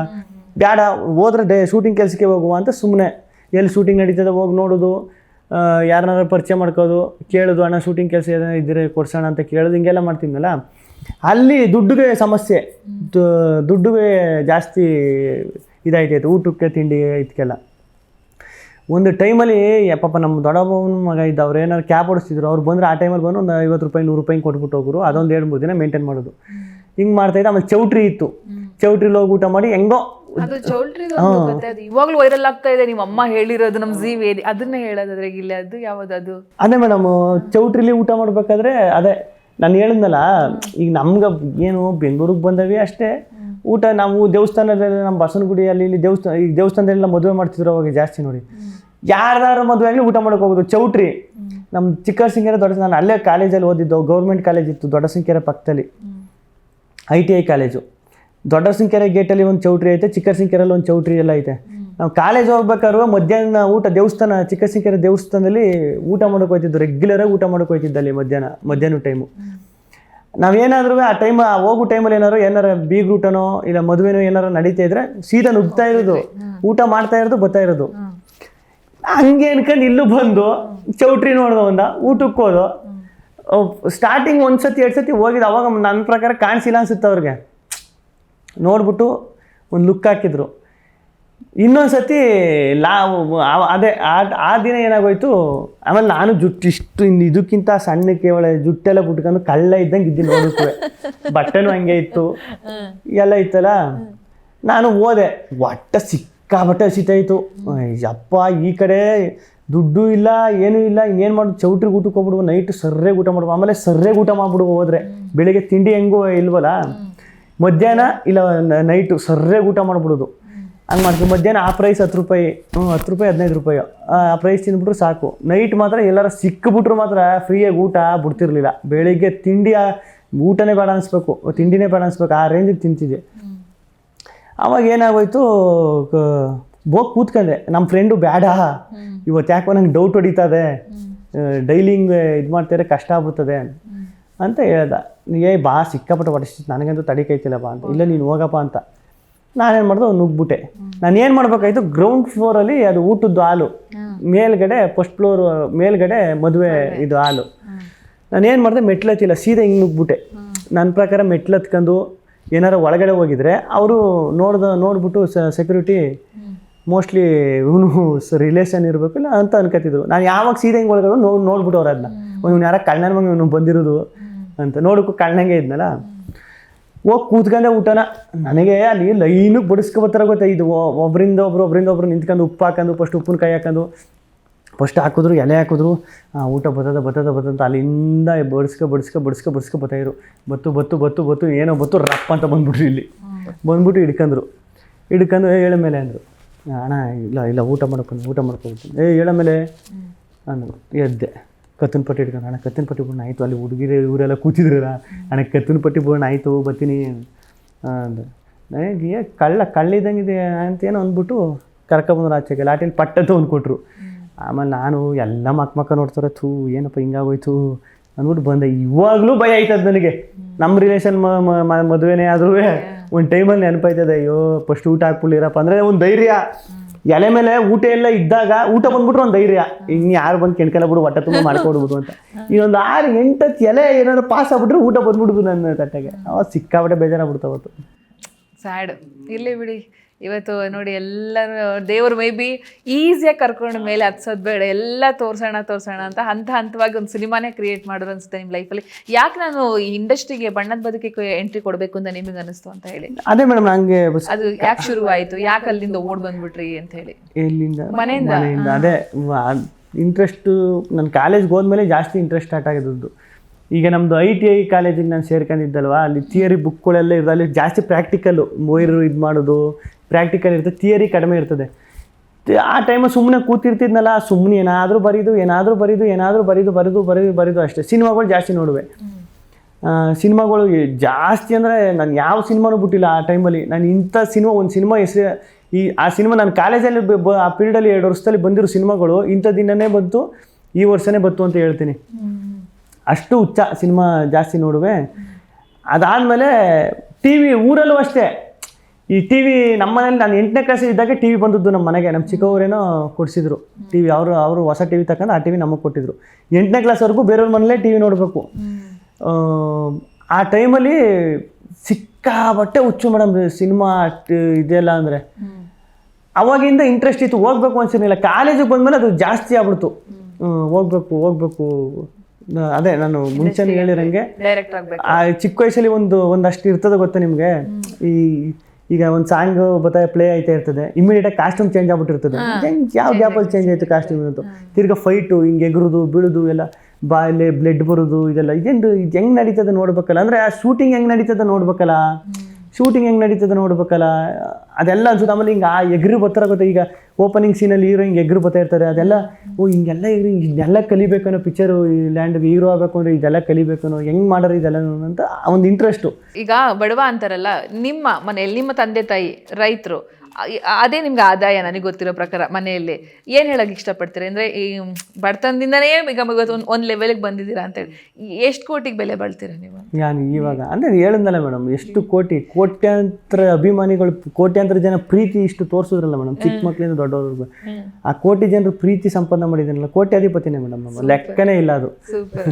ಯಾರೋ ಒಬ್ರು ಈ ಸತಿ ನಿಮ್ಮ ಬಿಗ್ ಬಾಸ್ ಮನೇಲಿ ಇದ್ದವರೇ, ಒಳಗೆ ಹೋಗಿ ಹೊರಗೆ ಬಂದವರೇ, ಇನ್ಸ್ಟಾಗ್ರಾಮಲ್ಲಿ ನಾನು ಅವ್ರಿಗೆ ಹೇಳ್ತಾ ಇದ್ದೆ, 1 ಲಕ್ಷ ಇತ್ತು ಹತ್ತತ್ರ, ಅವ್ರು 1 ಲಕ್ಷ ಕ್ರಾಸ್ ಆಗಿತ್ತು, ಈಗ 1 ಲಕ್ಷದ ಹತ್ತತ್ರ 18 ಲಕ್ಷ ಆಗಿದೆ ಅಂತ ನಾನು ಹೇಳುವಾಗ, ಅವೆಲ್ಲ ಪೇಯ್ಡು, ಕಾಸು ಕೊಟ್ಟು ಫಾಲೋವರ್ಸ್ ಮಾಡಿಸ್ಕೊಂಡಿದ್ದಾರೆ ಅಂತ ನಿಮ್ಮ ಜೊತೆ ಇದ್ದವರೇ ಒಬ್ಬರು ಹೇಳ್ತಾರೆ. ಓಕೆನಾ? ಈಗ ಮೊನ್ನೆ ನೋಡುವಾಗ 2 ಮಿಲಿಯನ್ ದಾಟ್ಬಿಟ್ಟಿದ್ದೆ. ಸೊ ನನ್ನ ಪ್ರಕಾರ ದುಡ್ಡು ಕೊಟ್ಟು ಫಾಲೋವರ್ಸ್ ಕ್ರಿಯೇಟ್ ಮಾಡೋಕ್ಕಾಗಲ್ಲ ಅನ್ಸುತ್ತೆ. ಏನು ಹೇಳಕ್ಕೆ ದುಡ್ಡು ಕೊಟ್ಟು ಏನು ಬೇಕಾದ್ರೂ ಮಾಡ್ಬೋದು. ನನ್ಗೆ ಗೊತ್ತಿರೋ ಪ್ರಕಾರ ಗಿಲ್ಲಿ ಅದಕ್ಕೆಲ್ಲ ಖರ್ಚು ಮಾಡಲ್ಲ. ಅದಂತೂ 100% ಸತ್ಯ. ಅದೇ ದುಡ್ಡು ಕೊಟ್ಬಿಟ್ಟು ಏನು ಬೇಕಾದ್ರೂ ಮಾಡ್ಬೋದು. ದುಡ್ಡಿಂದ ಪ್ರೀತಿ ಸಂಪಾದನೆ ಮಾಡೋಕ್ಕಾಗಲ್ಲ ಮೇಡಮ್, ಅದು ಎಲ್ರಿಗೂ ಗೊತ್ತಿರೋ ವಿಷಯನೇ ಅಲ್ವಾ. ಅದು ಎಲ್ಲ ದುಡ್ಡು ಕೊಟ್ಬಿಟ್ಟು ಮಾಡೋದು ಏನೈತೆ ಮೇಡಮ್, ಏನಕ್ಕೆ ದುಡ್ಡು ಕೊಟ್ಬಿಟ್ಟು ಮಾಡಬೇಕು ಮೇಡಮ್. ಆ ಫಾಲೋವರ್ಸ್ ಇನ್ಸ್ಟಾಗ್ರಾಮ್ ಫ್ಯಾಮಿಲಿ ಬಗ್ಗೆ ಹೇಳೋದಾದ್ರೆ, ಅಲ್ಲೊಂದು ಫ್ಯಾಮಿಲಿ ಕ್ರಿಯೇಟ್ ಆಗಿದೆ. ನಿಜವಾಗ್ಲೂ ನಾನು ಎಕ್ಸ್ಪೆಕ್ಟ್ ಮಾಡಿದ್ದು ಇಷ್ಟು ಜನ ಬಂದು ನನ್ನ ಫ್ಯಾಮಿಲಿಗೆ ಸೇರ್ತಾರೆ, ಇಷ್ಟು ಜನ ಪ್ರೀತಿ ತೋರಿಸ್ತಾರೆ ಅಂದರೆ, ಅದೇ ನಾನು ಬದುಕಿರೋ ಗಂಟೆ ಚಿರಋಣಿಯಾಗಿರ್ಬೇಕು ಅವ್ರಿಗೆ ಅಷ್ಟೇ. ದುಡ್ಡು ಏನು ಮಾಡ್ಬೇಕು ಅನ್ಕೊಂಡಿದ್ರೆ ಗಿಲ್ಲಿ? ಅದೇ ಮೇಡಮ್, ಇನ್ನು ಮನೆಯದು ಜಮೀನು ಮಾಡ್ಕೊಂಡು, ನನಗೆ ಜಮೀನು ಅಂದ್ರೆ ತುಂಬ ಇಷ್ಟ. ನಾನು ಇಲ್ಲಿ ಏನೇ ಕಷ್ಟ ಇದ್ರೂ ಊರಲ್ಲಿ ಹೋಗ್ಬಿಟ್ಟು ನಮ್ಮದು ಅಂತ ಒಂದಷ್ಟು ಜಮೀನಿದ್ದು, ಅಲ್ಲಿ ಒಂದು ಮನೆ ಇದ್ದು ಆರಾಮಾಗಿ ಯಾವುದಾದ್ರು ಒಂದು ಮರದ ಕೆಳಗಡೆ ಕೂತ್ಕೊಂಡು ಮಲ್ಕೊಂಡು ಕಾಲ ಕಳ್ಕೊಂಡು, ಅದು ನಿಮ್ಗೆ ಖುಷಿನೇ ಬೇರೆ. ಓಕೆ. ಡೈರೆಕ್ಟ್ ನನಗೆ ಗೊತ್ತಿರೋಂಗೆ ನೀವು 4 ವರ್ಷದ ಹಿಂದೆನಾದ್ರೂ ಹೇಳಿದ್ರು ಡೈರೆಕ್ಟರ್ ಆಗಬೇಕು, ಮೇ ಬಿ ಈಗ ಅವಕಾಶಗಳು ಹೀರೋ ಲೆವೆಲ್ಗೆ ಹುಡ್ಕೊಂಡು ಬರ್ತಾ ಇದೆ, ನಂಗೆ ಗೊತ್ತಿದೆ ಅದು. ನಿಮಗೆ ಡೈರೆಕ್ಟರ್ ಕೆಲಸ ಆಯ್ಕೆ ಮಾಡ್ಕೊಡ್ತೀರಾ, ಹೀರೋ ಕೆಲಸ ಆಯ್ಕೆ ಮಾಡ್ಕೊಡ್ತೀರಾ? ಅದೇ ಅದಿನ್ನೂ ಆ ಕ್ಲಾರಿಟಿನೇ ಸಿಗ್ತಿಲ್ಲ. ಈಗ ಒಂದು ನಾನು ಮುಂಚೆನೇ ಹೇಳ್ದಂಗೆ ಈಗ ಒಂದಷ್ಟು ಬಾಗಿಲುಗಳು ಓಪನ್ ಆಗ್ಬಿಟ್ಟವೆ. ಯಾವ ಬಾಗಿಲಲ್ಲಿ ಹೋದರೆ ಯಾವ ದಾರಿ, ಯಾವ ಬಾಗಿಲಲ್ಲಿ ಹೋದರೆ ಏನಾಯ್ತದೆ, ಯಾವ ಬಾಗಿಲು ಹೋದ್ರೆ ಸರಿ, ಯಾವ ಬಾಗಿಲು ತಪ್ಪು ಅಂತಾನೆ. ಈಗ ನನಗೂ ಮೊದಲಲ್ವ ಮೇಡಮ್ ಇದು ಈ ಥರ ಇಷ್ಟು ಪ್ರೀತಿ ಇದೆಲ್ಲ ಸಿಕ್ಕಿದ್ದು ನನಗೂ ಮೊದಲಲ್ವ. ಎಲ್ಲಿ ತಪ್ಪಾಗ್ಬಿಟ್ಟದೋ, ಎಲ್ಲಿ ಎಡವ್ಬಿಟ್ಟನೋ ಅನ್ನೋ ಭಯನೂ ಸಿಕ್ಕಾಬಿಟ್ಟೆ ಇರ್ತದೆ. ಆ ಕನ್ಫ್ಯೂಷನ್ಲೇ ಇನ್ನೊಂಚೂರು ಯೋಚನೆ ಮಾಡುವ. ಮದುವೆಗಿದ್ರೆ ಪ್ಲಾನ್ ಎಲ್ಲ ತುಂಬ ಲೇಟಾ? ಇನ್ನೊಂಚೂರು ಲೇಟ್ ಮೇಡಮ್. ಅಂದ್ರೆ ಅದೇ ಒಂದು 2-3 ವರ್ಷ ಆಗಲಿ ಅಂತ. 2-3 ವರ್ಷ ಆದಮೇಲೆ ಅಂದರೆ ಏನಂದ್ರೆ ಹೊರಗಡೆ ಇದ್ರ ಯಾರು ಗರ್ಲ್ ಫ್ರೆಂಡು? ಇಲ್ಲ ಮೇಡಮ್. ಲೈಫಲ್ಲಿ ಲವ್ ಏನಾರು ಮಾಡಿದ್ರೆ ಗಿಲ್ಲಿ ನೀವು? ನಾನು ಒನ್ ವೇ ಲವ್ ಮಾಡಿದ್ದೀನಿ. ಬರೀ ಒನ್ ವೇನೇನಾ? ಯಾವತ್ತು 2 ವೇ ಆಗಲೇ ಇಲ್ವಾ? ಹಾಗೆ ಒಂದು ವರ್ಷ 2 ವರ್ಷ ಬರೀ ನೋಡೋದು, ನಗಾಡೋದು, ರೇಗ್ಸೋದು. ಅದೇ ಹಿಂಗೆ ರೇಗಿಸ್ತೀನೆಲ್ಲ ರೇಗ್ಸೋದು. ಯಾಕೆ ಯಾರು ನಿಮ್ಮ ಪ್ರಪೋಸನ್ನ ಒಪ್ಕೊಳ್ಳೇ ಇಲ್ವಾ ಇಷ್ಟವರೆಗೆ, ಅಥವಾ ನೀವು ಪ್ರಪೋಸ್ ಮಾಡಲೇ ಇಲ್ಲ? ನಾನು ಹಂಗೆ ಪಲ್ಪಳ್ಳಂಗೆ ಆಡೋದು, ರೇಗ್ಸೋದು ಅನ್ನೋದು. ಅವ್ರು ಏನು ಅನ್ಕೋತಾರೆ, ಒಂದು ಇದ್ದದ್ದೇ ಒಂದು ಪೋಲಿ ಮುದವಿ ಇದು ಅಂದ್ಬಿಟ್ಟು ಹೋಯ್ತಾ ಇರ್ತಾರೆ. ನಾನು ಹಂಗೆ ಅವನಿಲ್ವಾ, ಅದೆಲ್ಲೋ ಇವನ್ನೆಲ್ಲೋ ತಮಾಷೆ ಮಾಡ್ತಾನೆ ಅನ್ಕೊಂಡು, ಇಲ್ಲ ಇವ್ನು ಇರೋದೇ ಹಂಗೆ ಸುಮ್ಮನೆ ಇದು ಮಾಡ್ತಾನೆ, ಡಚಕ್ ಮಾಡ್ತಾನೆ ಅಂತ ಅನ್ಕೊಂಡಿರ್ಬೋದು. ಓಕೆ. ಈ ಜರ್ನಿಲಿ ಯಾರ್ಯಾರಿಗೆ ಥ್ಯಾಂಕ್ಸ್ ಹೇಳಬೇಕು ಅಂತ ಅನ್ಕೊಂಡಿದ್ರೆ, ಯಾರೇನ ನೆನ್ಪು ಮಾಡ್ಕೊಳಕ್ಕೆ ಇಷ್ಟಪಡ್ತಾರೆ ಈಗ ಪ್ರೆಸೆಂಟ್ ನಿಮ್ಮ ಲೈಫಲ್ಲಿ ನಿಮ್ಮ ಜೊತೆ ನಿಂತವರು, ಇಲ್ಲಿಯವರೆಗೆ ನಿಂತವ್ರು? ಈಗ ಏನಾರು ಬಂದಾಗ ಎಲ್ಲರೂ ನೆಂಟರು ಅಂತ ಹೇಳ್ತಾರೆ. ಸೊ ಈ ಪ್ರೆಸೆಂಟು ನಿಮಗೆ ನಿಮ್ಮ ಜೊತೆ ಇಲ್ಲಿಯ ಜರ್ನಿವರೆಗೆ ನಿಂತು ನಿಮ್ಮನ್ನು ಕಾದು, ನಿಮ್ಮ ಕಾಪಾಡಿ, ನಿಮಗೆ ಧೈರ್ಯ ಹೇಳಿ, ನಿಮಗೆ ಎಲ್ಲ ರೀತಿಯಲ್ಲೂ ಕೂಡ ಸಪೋರ್ಟಿವ್ ಆಗಿ ನಿಂತವರು ಯಾರು? ಅವ್ರಿಗೆ ಯಾರಿಗಾರು ಧನ್ಯವಾದ ಹೇಳೋದಿದ್ರೆ ಯಾರನ್ನ ನೆನ್ಪು ಮಾಡ್ಕೊಳಕ್ಕೆ ಇಷ್ಟಪಡ್ತಾರೆ? ಈಗ ಒಬ್ಬರು ಇಬ್ಬರು ಅಂತ ಹೇಳ್ಬಿಟ್ರೆ ತಪ್ಪಾಗ್ಬಿಡ್ತದೆ ಮೇಡಮ್. ಎಲ್ಲ ಪ್ರತಿಯೊಬ್ಬರು ಈಗ ನಾನು ಒಳಗಡೆ ಇದ್ದಾಗ, ಈಗ ರೀಲ್ಸಲ್ಲಿ ನೋಡ್ತಾ ಇರುವೆ, ಒಳಗಡೆ ಇದ್ದಾಗ ಸುಮ್ಮನೆ ಹಿಂಗೆ ಮಾತಾಡ್ತಾ ಇದ್ದೆ ಗೊತ್ತಾ, ಒಂದು ಸತಿ ಅಯ್ಯೋ ನಮ್ಮ ಮನೆಯವರು ಅವರೇ ಎಲ್ಲರೂ ಬ್ಯಾನರ್ ಎಲ್ಲ ಹಾಕ್ಬಿಟ್ಟು, ಎಲ್ಲ ಮನೆಯವರು ಮತ್ತು ಅವರ ಪ್ರೀತ್ಸವರು, ಅವ್ರಿಗೆ ಓಟ್ ಹಾಕಿ ಇದು ಮಾಡೋರು, ಅವರೆಲ್ಲ ಬ್ಯಾನರ್ ಎಲ್ಲ ಹಾಕಿ ಸ್ಟಿಕ್ಕರ್ ಎಲ್ಲ ಅಂಟಿಸಿ ಶರ್ಟ್ ಮೇಲೆಲ್ಲ ಹಾಕೊಂಡು ಎಲ್ಲ ಇದು ಮಾಡ್ತಾವ್ರೆ. ನಮ್ಮ ಮನೆಯವರು 4 ಜನ ನಿಂತ್ಕೊಂಡು ಒಳ್ಳೆ ಕೋಳಿ ಗೂಡಲ್ಲಿ ವೀಡಿಯೋ ಮಾಡ್ದಂಗೆ ಮಾಡೋರೆ ಅಂತೆಲ್ಲ ಮಾತಾಡ್ತಿದ್ದಲ್ಲ. ಅದು ಇಲ್ಲಿ ವೀಡಿಯೋ ನೀನಲ್ಲಿ ನೋಡಿದ್ದು ಬರೀ ಇದಷ್ಟೇ, ಸ್ಯಾಂಪಲ್ ಅಷ್ಟೇ. ಅದನ್ನ ನೋಡ್ಬಿಟ್ಟು ಗುರು ಅದೆಲ್ಲ ಗುರು ನೀನು ಹೊರಗಡೆ ಬಂದು ನೋಡು ಗುರು ಅಂತ ಒಬ್ರು ವೀಡಿಯೋ ಮಾಡ್ಬಿಟ್ಟು ಹಾಕಿರೋದೆಲ್ಲ ನೋಡೋಣ. ಅವ್ರಿಗೆಲ್ಲ ನಿಜವಾಗ್ಲೂ ಥ್ಯಾಂಕ್ಸ್ ಹೇಳ್ಬೇಕು ಮೇಡಮ್, ಸತ್ಯವಾಗ್ಲ. ನಾನು ಅಲ್ಲಿ ಏನು ಅನ್ಕತ್ತಿದ್ದೆ ಇಲ್ಲ ಆಗ್ಬಿಡೋದು ಅದು. ಈಗ ಸುಮ್ಮನೆ ನನಗೆ 1 ಮಿಲಿಯನ್ ಫಾಲೋವರ್ಸ್ ಆಗ್ಬಿಟ್ರೆ ಹೆಂಗಿರ್ತದೆ ಅಲ್ವಾ, ಎಷ್ಟು ಹೇಳಿದ್ದೆ. ಅದನ್ನು ಕಟ್ ಮಾಡಿ ಹಾಕವ್ರೆ. 1 ಮಿಲಿಯನ್ ಏನು ಗುರು, ಅದು ನೀನು ಲೆಕ್ಕನೇ ಇಲ್ಲ, ಬಾ ಗುರು ನೀನು ಆಚೆಗೆ ಅಂತ ತಿರ್ಗಾ ವಿಡಿಯೋ ಮಾಡಿ ಕಮೆಂಟಲ್ಲಿ ಹಾಕಿರೋದು. ಅಲ್ಲಿ ಏನೇನು ಅನ್ಕೊಂಡ್ರೆ ಎಲ್ಲ ಇಲ್ಲ ಆಗ್ಬಿಡೋದು ಆಮೇಲೆ ಇನ್ನೊಂದು ನಮ್ಮ ಮನೆಯವರು ಮದ್ದೂರಿಂದ ಮಳವಳ್ಳಿ ಗಂಡ್ಲು ಕಟ್ಔಟ್ ಹಾಕಿರ್ತಾರೆ, ಬ್ಯಾನರ್ ಹಾಕಿರ್ತಾರೆ ಅಂತ ಅನ್ಕಂದ್ರೆ ಇವ್ರು ಏನಪ್ಪ ಹಿಂಗೆ ಅಂತ ಹಿಂಗ್ ಮಾಡೋರಲ್ಲಪ್ಪ ಅಂತ ನೋಡಿದ್ರು. ಬರೀ ಮಳವಳ್ಳಿ ಮದ್ದೂರಲ್ಲ ಮೇಡಮ್, ಇಡೀ ಕರ್ನಾಟಕ ಬ್ಯಾನರ್ ಹಾಕೈತೆ, ಅಷ್ಟು ಪ್ರೀತಿ ಕೊಟ್ಟೈತೆ. ಅದೇ ಅದು ಹೆಂಗ್ ಸಾಧ್ಯ ಆಯ್ತು, ಅದೇನ್ ನಡೀತೈತೆ, ಅದೇನ್ ಪವಾಡನ ಏನು ಇನ್ನೂ ಗೊತ್ತಾಯ್ತಿಲ್ಲ. ಓಕೆ. ಶಿವಣ್ಣನ ಪ್ರೀತಿ ಬಗ್ಗೆ ಹೇಳೋದಾದ್ರೆ, ನನ್ನ ಪ್ರಕಾರ ಹಂಗೆಲ್ಲಿ ಯಾವ ಸ್ಟಾರ್ಗಳು ಬಂದು ನಿಂತು ಮಾತಾಡಲ್ಲ. ಯಾಕಂದ್ರೆ ಎಲ್ಲಾರು ಬೇಕಿರೋರೇ ಇರ್ತಾರೆ ಅವ್ರಿಗೆ ಒಳಗಿದ್ದವರು. ನಮ್ಗೆ ಇಲ್ಲಿನೇ ಗೆಲ್ಲೋದು ಅಂತ ಆ ಸ್ಟೆಪ್ ಮಾಡಿ ಟೇಬಲ್ ತಟ್ಟಿ ಹೇಳಿದ್ದು ನಂಗೆ ಕಣ್ಣಲ್ಲಿ ಹಾಗೆ ಇದೆ. ಏನ್ ಹೇಳಕ್ ಇಷ್ಟಪಡ್ತೀನಿ? ನಿಜವಾಗ್ಲೂ ಶಿವಣ್ಣ ಅದೆಲ್ಲ ಹೇಳೋ ಅವಶ್ಯಕತೆನೇ ಇಲ್ಲ ಮೇಡಮ್. ಯಾರು ಮೇಡಮ್ ನಾವೆಲ್ಲ ಅಷ್ಟು ಪ್ರೀತಿ ತೋರಿಸ್ತಾರೆ, ಅಷ್ಟು ಹೇಳ್ತಾರೆ. ನನಗೆ ಶಿವಣ್ಣ ಸಿಕ್ಕಾಪಟ್ಟೆ ಇಷ್ಟ. ನನ್ನ DKD ಶೋ ಮಾಡ್ಬೇಕಾದ್ರೆ ಗಿಲೇ ಅನ್ನೋದು ಮಾತಾಡ್ಸೋದು ಸಿಕ್ಕಾಪಟ್ಟೆ, ಗೀತಕ್ಕ ಶಿವಣ್ಣ ಎಲ್ಲ ಸಿಕ್ಕಾಪಟ್ಟೆ. ನಾನು ಫಸ್ಟ್ ಅದಕ್ಕೆ ಅವ್ರ ಮನೆಗೆ ಹೋಗಿದ್ದು. ಸಿಕ್ಕಾಪಟ್ಟೆ ಅಂದರೆ ಸಿಕ್ಕಾಪಟ್ಟೆ ಇಷ್ಟ ಮೇಡಮ್ ನನಗೆ ಅಂತೂ. ಅವರು ನನಗೆ DKD ಶೋಲ್ಲಿ ಅಷ್ಟು ಇಷ್ಟಪಡ್ತಿದ್ರು. ಎಲ್ಲ ಆಯಿತು ಸರಿ. ನಾನು ಬಿಗ್ ಬಾಸ್ ಶೋಗೆ ಬಂದಮೇಲೆ ಇಲ್ಲಿ ಹೊರಗಡೆ ಹಿಂಗೆ ಮಾತಾಡ್ತಾರೆ ಅಂದರೆ ಅದೇ ಶಿವಣ್ಣ ಚೆನ್ನಾಗಿ ಹೇಳ್ತಾರೆ. ಅದ ಗಿಲ್ಲಿ ಅಣ್ಣ ನಂಗೆ ಸಿಕ್ಕಾಪಟ್ಟೆ ಸಖತ್ ಖುಷಿ ಆಯಿತು ಕಣ, ಇಷ್ಟೊಂದು ಸಪೋರ್ಟ್ ಮಾಡೋದಕ್ಕೆ, ನಿಮ್ಮನ್ನು ಯಾವತ್ತೂ ಮರೆಯಲ್ಲ ಕಣ ಅಂತೆಲ್ಲ ಹೇಳಿದಾಗ, ಗಿಲ್ಲಿ ನೋಡು ಬೆಳಿಗ್ಗೆ ನಾನು ಹೇಳಿದ್ದೀನಿ ಹಂಗೆ ಗಿಲ್ಲಿ ಗೆಲ್ತಾನೆ, ಹಂಗೆಲ್ಲ ಟೇಬಲ್ ಕುಟ್ಬಿಟ್ಟು ಎಲ್ಲ ಹೇಳಿದ್ದೀನಿ ಗಿಲ್ಲಿ ಗೆಲ್ತಾರೆ ಅಂತ. ನೀನು ನೈಟ್ ಮಾತಾಡಿದ್ಯಾ ಅದೇ ಅವತ್ತೇ. ಈಗ ನಿನಗೆ ಗೊತ್ತಿತ್ತಾ ನಾನು ಇಲ್ಲಿ ಮಾತಾಡಿರ್ತೀನಿ ಅಂತ? ಇಲ್ಲಿ ನನಗೆ ಗೊತ್ತಿತ್ತಾ ನೀನು ಮಾತಾಡ್ತೀಯ ಅಂತ? ಅದೇ ಗಿಲ್ಲಿ ಪ್ರೀತಿ, ಗೊತ್ತಿಲ್ದಂಗೆ ಆಯ್ತದ ಗೊತ್ತಾ ಒಬ್ರಿಗೊಬ್ರು, ಅದೇ ನಿಜವಾದ ಪ್ರೀತಿ ಗಿಲ್ಲಿ ಅಂತೆಲ್ಲ ಹೇಳೋದು. ಅವೆಲ್ಲ ಕೇಳಿದಾಗ ಇಷ್ಟಿಷ್ಟಲ್ಲಿ ಪಕ್ಕದಲ್ಲಿ ಕೂತ್ಕೊಂಡು ಅವ್ರು ಮಾತಾಡೋದು. ಗಿಲ್ಲಿ ನೀನು ಸಖತ್ತು, ನಿನ್ನಲ್ಲಿ ಗೆಲ್ಲುವ ಪೊಟೆನ್ಷಿಯಲ್ ಇತ್ತು ಗಿಲ್ಲಿ, ಅದಕ್ಕೆ ನೀನು ಗೆದ್ದಿದ್ದು ಗಿಲ್ಲಿ, ಗೆಲ್ಲಬೇಕು ಅಂತೆಲ್ಲ ಮಾತಾಡೋದು. ಅದೆಲ್ಲ ನೋಡಿದಾಗ ನಾನು ನಿಜವೂ ನಾನು ಒಳಗಡೆ ಹೆಂಗಿದ್ದೆ, ನಾನು ಹೊರಗಡೆ ಬಂದಮೇಲೆ ನಾನಾಗಿಲ್ಲ ಅಂದರೆ ಮಾತೇ ಕಮ್ಮಿ ಮಾಡ್ಬಿಡ್ತೀನಿ. ಇದೆಲ್ಲ ನೋಡ್ತಾ ಅದು ಅನುಭವಿಸ್ತಾ ಅಂದರೆ ಈಗ ಒಂಥರ ನಾನೇ ಸಾಕಾಗ್ಬಿಟ್ಟವ್ನಿ. ಓಕೆ, ಅಕ್ಕನ ಬಗ್ಗೆ ಪ್ರೀತಿ ಜಾಸ್ತಿ, ಅಕ್ಕನ ಬಗ್ಗೆ ಹೇಳೋದಾದ್ರೆ ನಿಜ ನಾನು ಈಗ ಬೆಂಗಳೂರಿಗೆ ಬಂದಲ್ಲ ಮೇಡಮ್, ಆ ಟೈಮಲ್ಲಿ ನನಗೂ ಸಂಪಾದನೆ ಇಲ್ಲ. ನಮ್ಮ ಅಣ್ಣ ಓದ್ತಾ ಇದ್ದ, ನಮ್ಮ ಅಣ್ಣನಿಗೂ ಏನು ಸಂಪಾದನೆ ಇಲ್ಲ. ನಮ್ಮ ಅಕ್ಕ ಕೆಲ್ಸಕ್ಕೆ ಹೋಗಿ ಅವ್ರ ಮದುವೆಗೆಲ್ಲ, ಈಗ ನಮ್ಮ ಅಕ್ಕ ಒಂದು 27-28 ವರ್ಷಕ್ಕೆ ಮದುವೆ ಆಗಿದ್ದು. ಊರ ಕಡೆ ನಿಮಗೆ ಗೊತ್ತಿರ್ತದೆ, 18-19 ವರ್ಷ ತುಂಬಿಡಿಕೆ ಮದುವೆ, ಇಲ್ಲ 17 ವರ್ಷಕ್ಕೂ ಮದುವೆ ಮಾಡೋರು ಇರ್ತಾರೆ. ನಮ್ಮ ಅಕ್ಕ, ನಾನು ಬೆಂಗಳೂರಿಗೆ ಬಂದಾಗ ನಮ್ಮ ಅಕ್ಕನಿಗೆ 23-24 ಆ ಏಜ್ ಅನ್ಸುತ್ತೆ, 24-25 ಎಲ್ಲ. ಈಗ ರಿಲೇಷನ್ಗಳು ಊರವರು ನಿಮ್ಮ ಅಕ್ಕನ ಮದುವೆ ಮಾಡಬೇಕು, ಹಿಂಗೆ ಇಟ್ಟಾಡ್ಕ ನಿಂತಿದೆಯಲ್ಲ, ಸಂಪಾದನೆ ಇಲ್ಲ, ದುಡಿತೇ ಇಲ್ಲ, ನೋಡು ನಿಮ್ಮ ಅಕ್ಕ ಕೆಲ್ಸಕ್ಕೆ ಹೋಯ್ತವ್ರೆ, ಬುದ್ಧಿ ಇಲ್ವ ನಿಂಗೆ ಅಂತೆಲ್ಲ ಬೈಯೋರು. ಪಾಪ ನಮ್ಮ ಅಕ್ಕ ನಾನು 28 ವರ್ಷ ಅವ್ರ ಮದುವೆ, 27-28 ವರ್ಷಕ್ಕೆ ಮದುವೆ ಆಗಿದ್ದ ಅನ್ಸುತ್ತೆ. ಒಂದು 3-4 ವರ್ಷ ಕೆಲಸ ಮಾಡಿ ಅವರು ಮದುವೆಗೆ ದುಡ್ಡು ಸಂಪಾದನೆ ಮಾಡ್ಕೊಂಡು, ಈಗ ಮನೆ ಐತಲ್ಲ ಮೇಡಮ್, ನಮ್ಮ ಮುಂದ್ಗಡೆ ಎಲ್ಲ ಮೋಲ್ಡ್ ಬಂದು ಹಾಕ್ಸಿದ್ವಲ್ಲ, ಕೆಳಗಡೆ ಟೈಲ್ಸ್ ಹಾಕ್ಸಿದ್ವಲ್ಲ, ಅವ್ರ ದುಡ್ಡಲ್ಲಿ ಹಾಕ್ಸಿ ನಮ್ಮ ಅಪ್ಪನಿಗೊಂದು ಗಾಡಿ, ನಾನು ಸ್ವಲ್ಪ ದುಡ್ಡು ಹಾಕಿ, ಅವ್ರು ಸ್ವಲ್ಪ ದುಡ್ಡು ಹಾಕಿ ಒಂದು ಗಾಡಿ ಕೊಡಿಸಿ ನಮ್ಮ ಅಪ್ಪನಿಗೆ. ಸೈಕಲ್ ತುಳಿತಾರೆ, ಮಂಡಿ ನೋವು ಅಂತಾರೆ ಅಂದ್ಬಿಟ್ಟು. ನಮ್ಮ ಮನೇನ ಒಂದು ಗಂಡು ಮಗ ನಮ್ಮ ಅಣ್ಣ ಇದ್ದಿದ್ರು ನಮ್ಗೆ ಯಾರಾದ್ರೂ, ಈಗ ನಾನು ನಮ್ಮ ಅಣ್ಣ ಇದ್ದೀವಲ್ಲ, ಇನ್ನೊಬ್ಬ ಅಣ್ಣ ಏನಾರು ಇದ್ದಿದ್ರೆ, ನಮ್ಮ ಅಕ್ಕನ ಜಾಗದಲ್ಲಿ ಅಕ್ಕ ಅಲ್ದೇನೆ ಅಣ್ಣ ಏನಾರು ಇದ್ದಿದ್ರೆ ಅವರು ಅಷ್ಟು ಚೆನ್ನಾಗಿ ಮನೆ ನೋಡ್ಕೊತಿರೋ ಗೊತ್ತಿಲ್ಲ. ಒಳ್ಳೆ ಮನೆ ಮಗಳ ಥರ ಇಲ್ಲ, ಮನೆ ಮಗನ ಥರ ನಿಂತ್ಕೊಂಡು ಎಲ್ಲ ನೋಡ್ಕೊಂಡು. ಈಗ ನನಗೂ ಫೋನ್ ತಗೋಬೇಕಾದ್ರೆ ನಾನು 2020-21 ಲಾಕ್ಡೌನ್ ಟೈಮಲ್ಲಿ ನಾನು ಫೋನ್ ತಗೊಂಡಿದ್ದು, ಆ್ಯಂಡ್ರಾಯ್ಡ್ ಫೋನ್. ಅಲ್ಲಿವರೆಗೂ ಕೀಪ್ಯಾಡೇ ಇತ್ತು ನನಗೆ. ನಾನಂತರ ಒಂದು ಸ್ವಲ್ಪ ದುಡ್ಡಿತ್ತು, ಅವ್ರೊಂದು ಸ್ವಲ್ಪ ದುಡ್ಡು ಹಾಕಿ ಫೋನ್ ತಗೊಟ್ಟು ಮಧ್ಯೆ ಫೋನ್ ಮಾಡ್ಬೇಕಾದ್ರೆ, ನಾನು ಬೆಂಗಳೂರಿಂದ ಬರ್ಬೇಕಾದ್ರೆ ಅವ್ರದ್ದೊಂದು ಫೋನ್ ಇತ್ತು, ಆ ಫೋನ್ ಇಸ್ಕೊಬಂದಿದ್ದೆ. ಆ ಥರ ಯಾವುದಕ್ಕೂ ಬೇಜಾರು ಮಾಡ್ಕೋದೇನೆ, ಏನೂ ಮಾಡ್ಕೋದೇನೆ. ಅವ್ರ ಮದುವೆ ಆಗೋವರೆಗೂ ಅಷ್ಟು ನನಗೆ ದುಡಿಮೆ ಸ್ಟಾರ್ಟ್ ಆಗೋವರೆಗೂ ಮನೇನ ಅಷ್ಟೊಂದು ಚೆನ್ನಾಗಿ ನೋಡ್ಕೊಂಡು ಇದು ಮಾಡಿದ್ರು ಪಾಪ. ಅವ್ರಿಗೇನು ಗಿಫ್ಟ್ ಕೊಡ್ಬೇಕು ಅನ್ಕೊಂಡಿದ್ರಿ ಈಗ? ಅದೇ ಅವ್ರಿಗೆ ಏನು ಕೇಳಿದ್ರು ನನ್ನಿಂದ ಏನು ಸಾಧ್ಯ ಆಯ್ತದೆ ಅದೇ ಕೊಟ್ಟೆ ಕೊಡ್ತೀನಿ. ಅಪ್ಪನಿಗೆ ಅಮ್ಮನಿಗೆ ಎಲ್ಲ ನಾನು ಮಾಡಿದೆಲ್ಲ ಅವ್ರಿಗೆ ಅಷ್ಟೇ ಅಲ್ವಾ? ಇದು ನನ್ಗೆ ಅವಾಗ್ಲಿಂದ ಕಣ್ ಕೂಗ್ತಾ ಇತ್ತಪ್ಪ. ಯಾವುದು? ಚೈನ್, ಕೈ ಚೈನ್, ಬ್ರೇಸ್ಲೆಟ್ ಇದ್ದು ಇವ್ರು ಕೊಟ್ಟಿರ್ತಾನೆ. ಹೌದಾ? ಅದು ಶಾಶ್ವತವಾಗಿ ಹಾಕೊಳ್ತೀರಾ? ಅದೇ ಇರು ಗಂಟೆ ಆಗೈತೀನಿ ಮೇಡಮ್. ಈಗ ನಿಮ್ದು ಗೋಲ್ಡ್ ಬಗ್ಗೆ ಬಹಳ ಸುದ್ದಿ ಆಗ್ತಾ ಇದೆ. ನಾನು ಬರ್ತಾನೆ ನೋಡ್ತಾ ಇದ್ದೆ, 100 ಗ್ರಾಮ್ ಚಿನ್ನ ಮಾಡಿದ್ದಾರೆ ಯಾವುದೋ ಶೋ ಗೆದ್ದಿದ್ರಲ್ಲಿ. ಆ್ಯಂಡ್ ಇನ್ನೊಂದು ಕಡೆ ಇವರು ಶರಣ ಅವರು ತುಂಬಾ ಗೋಲ್ಡ್ ಕೊಟ್ಬಿಟ್ಟಿದ್ದಾರೆ, ಅದೆಲ್ಲ ಹಾಕಿದ್ದೆಲ್ಲ ಅವ್ರಿಗೆ ಏನೋ ಥರ ಈಗಲೂ ಹೋಗ್ತಿದೆ. ಒಂದು ಕರೆಕ್ಟ್ ಕ್ಲಾರಿಫಿಕೇಶನ್ ಕೊಡ್ತಾರೆ. ಗೋಲ್ಡ್ ಹಾಕಿದ್ ನಿಜ, ಯಾಕಂದರೆ ಚಿನ್ನದಂಗಡಿ ಓಪನಿಂಗ್ ಎಲ್ಲ ಮೇಡಮ್ ಹಾಕಿದ್ರು. ಆಮೇಲೆ ನಾನೇ ಕೊಟ್ಬಿಟ್ಟು ಬಂದೆ ಬರಬೇಕಾದ್ರೆ. ಅದೇ ನಾನೇನು ತಗೊಬಂದಿಲ್ಲ. ಅಂದರೆ ಅದು ಚಿನ್ನದಂಗಡಿ ಅಲ್ವಾ, ಬರ್ಬೇಕಾದ್ರೆ ವೆಲ್ಕಮ್ ಮಾಡೋಕೆ ಹಾಕ್ತಾರೆ. ರಘುವಣ್ಣನಿಗೂ ಹಾಕಿದ್ರು, ನೀವು ನೋಡಿರ್ತೀರ ಅನ್ಕೋತೀನಿ. ರಘುವಣ್ಣನಿಗೂ ಹಾಕಿದ್ರು, ನನಗೂ ಹಾಕಿದ್ರು. ಬರ್ಬೇಕಾದ್ರೆ ಕೊಟ್ಬಿಟ್ಟು ಬಂದೆ. ಹೋಗಿದ್ದು ದುಡ್ಡು ಕೊಟ್ಟರು ಪಾಪ. ಏನು ನಾನು ಏನು ಫ್ರೀಯಾಗಿ ಹೋಗಿರ್ಲಿಲ್ಲ. ಗೋಲ್ಡ್ ಏನಿಲ್ಲ, ಗೋಲ್ಡ್ ಕೊಟ್ಬಿಟ್ಟು ಬಂದೆ. ಓಕೆ, ಎಲ್ಲ ಮಕ್ಕಳು ಇಷ್ಟಪಡುವಂತ ಒಂದು ಸಾಂಗ್ ದೊಡ್ಡವ ಭಾಷೆ ಯಾಕೆ ಇಲ್ಲದ ಹಾಡಬಾರ್ದು ಪ್ಲೀಸ್?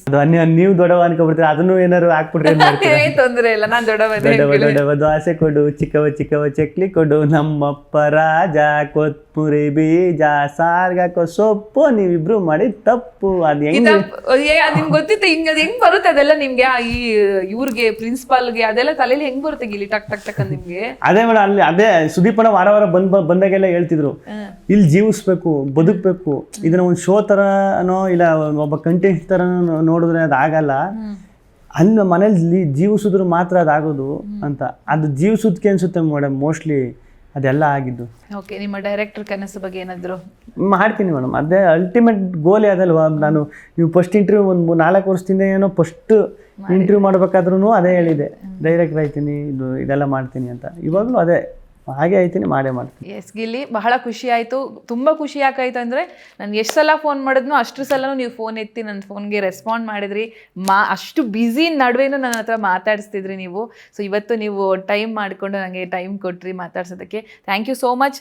ನಿಮ್ಮ ಕನಸುಗಳೇನಿದಾವೆ ಎಲ್ಲವೂ ಕೂಡ ನನಸಾಗಲಿ. ಒಳ್ಳೆ ಮೊದಲ ಡೈರೆಕ್ಷನ್ ನಿಮ್ಮ ಹಿಸ್ಟರಿ ಕ್ರಿಯೇಟ್ ಮಾಡಲಿ. ಹೀರೋ ಆದರೆ ಅದು ಕೂಡ ಸೂಪರ್ ಡೂಪರ್ ಹಿಟ್ ಆಗಲಿ.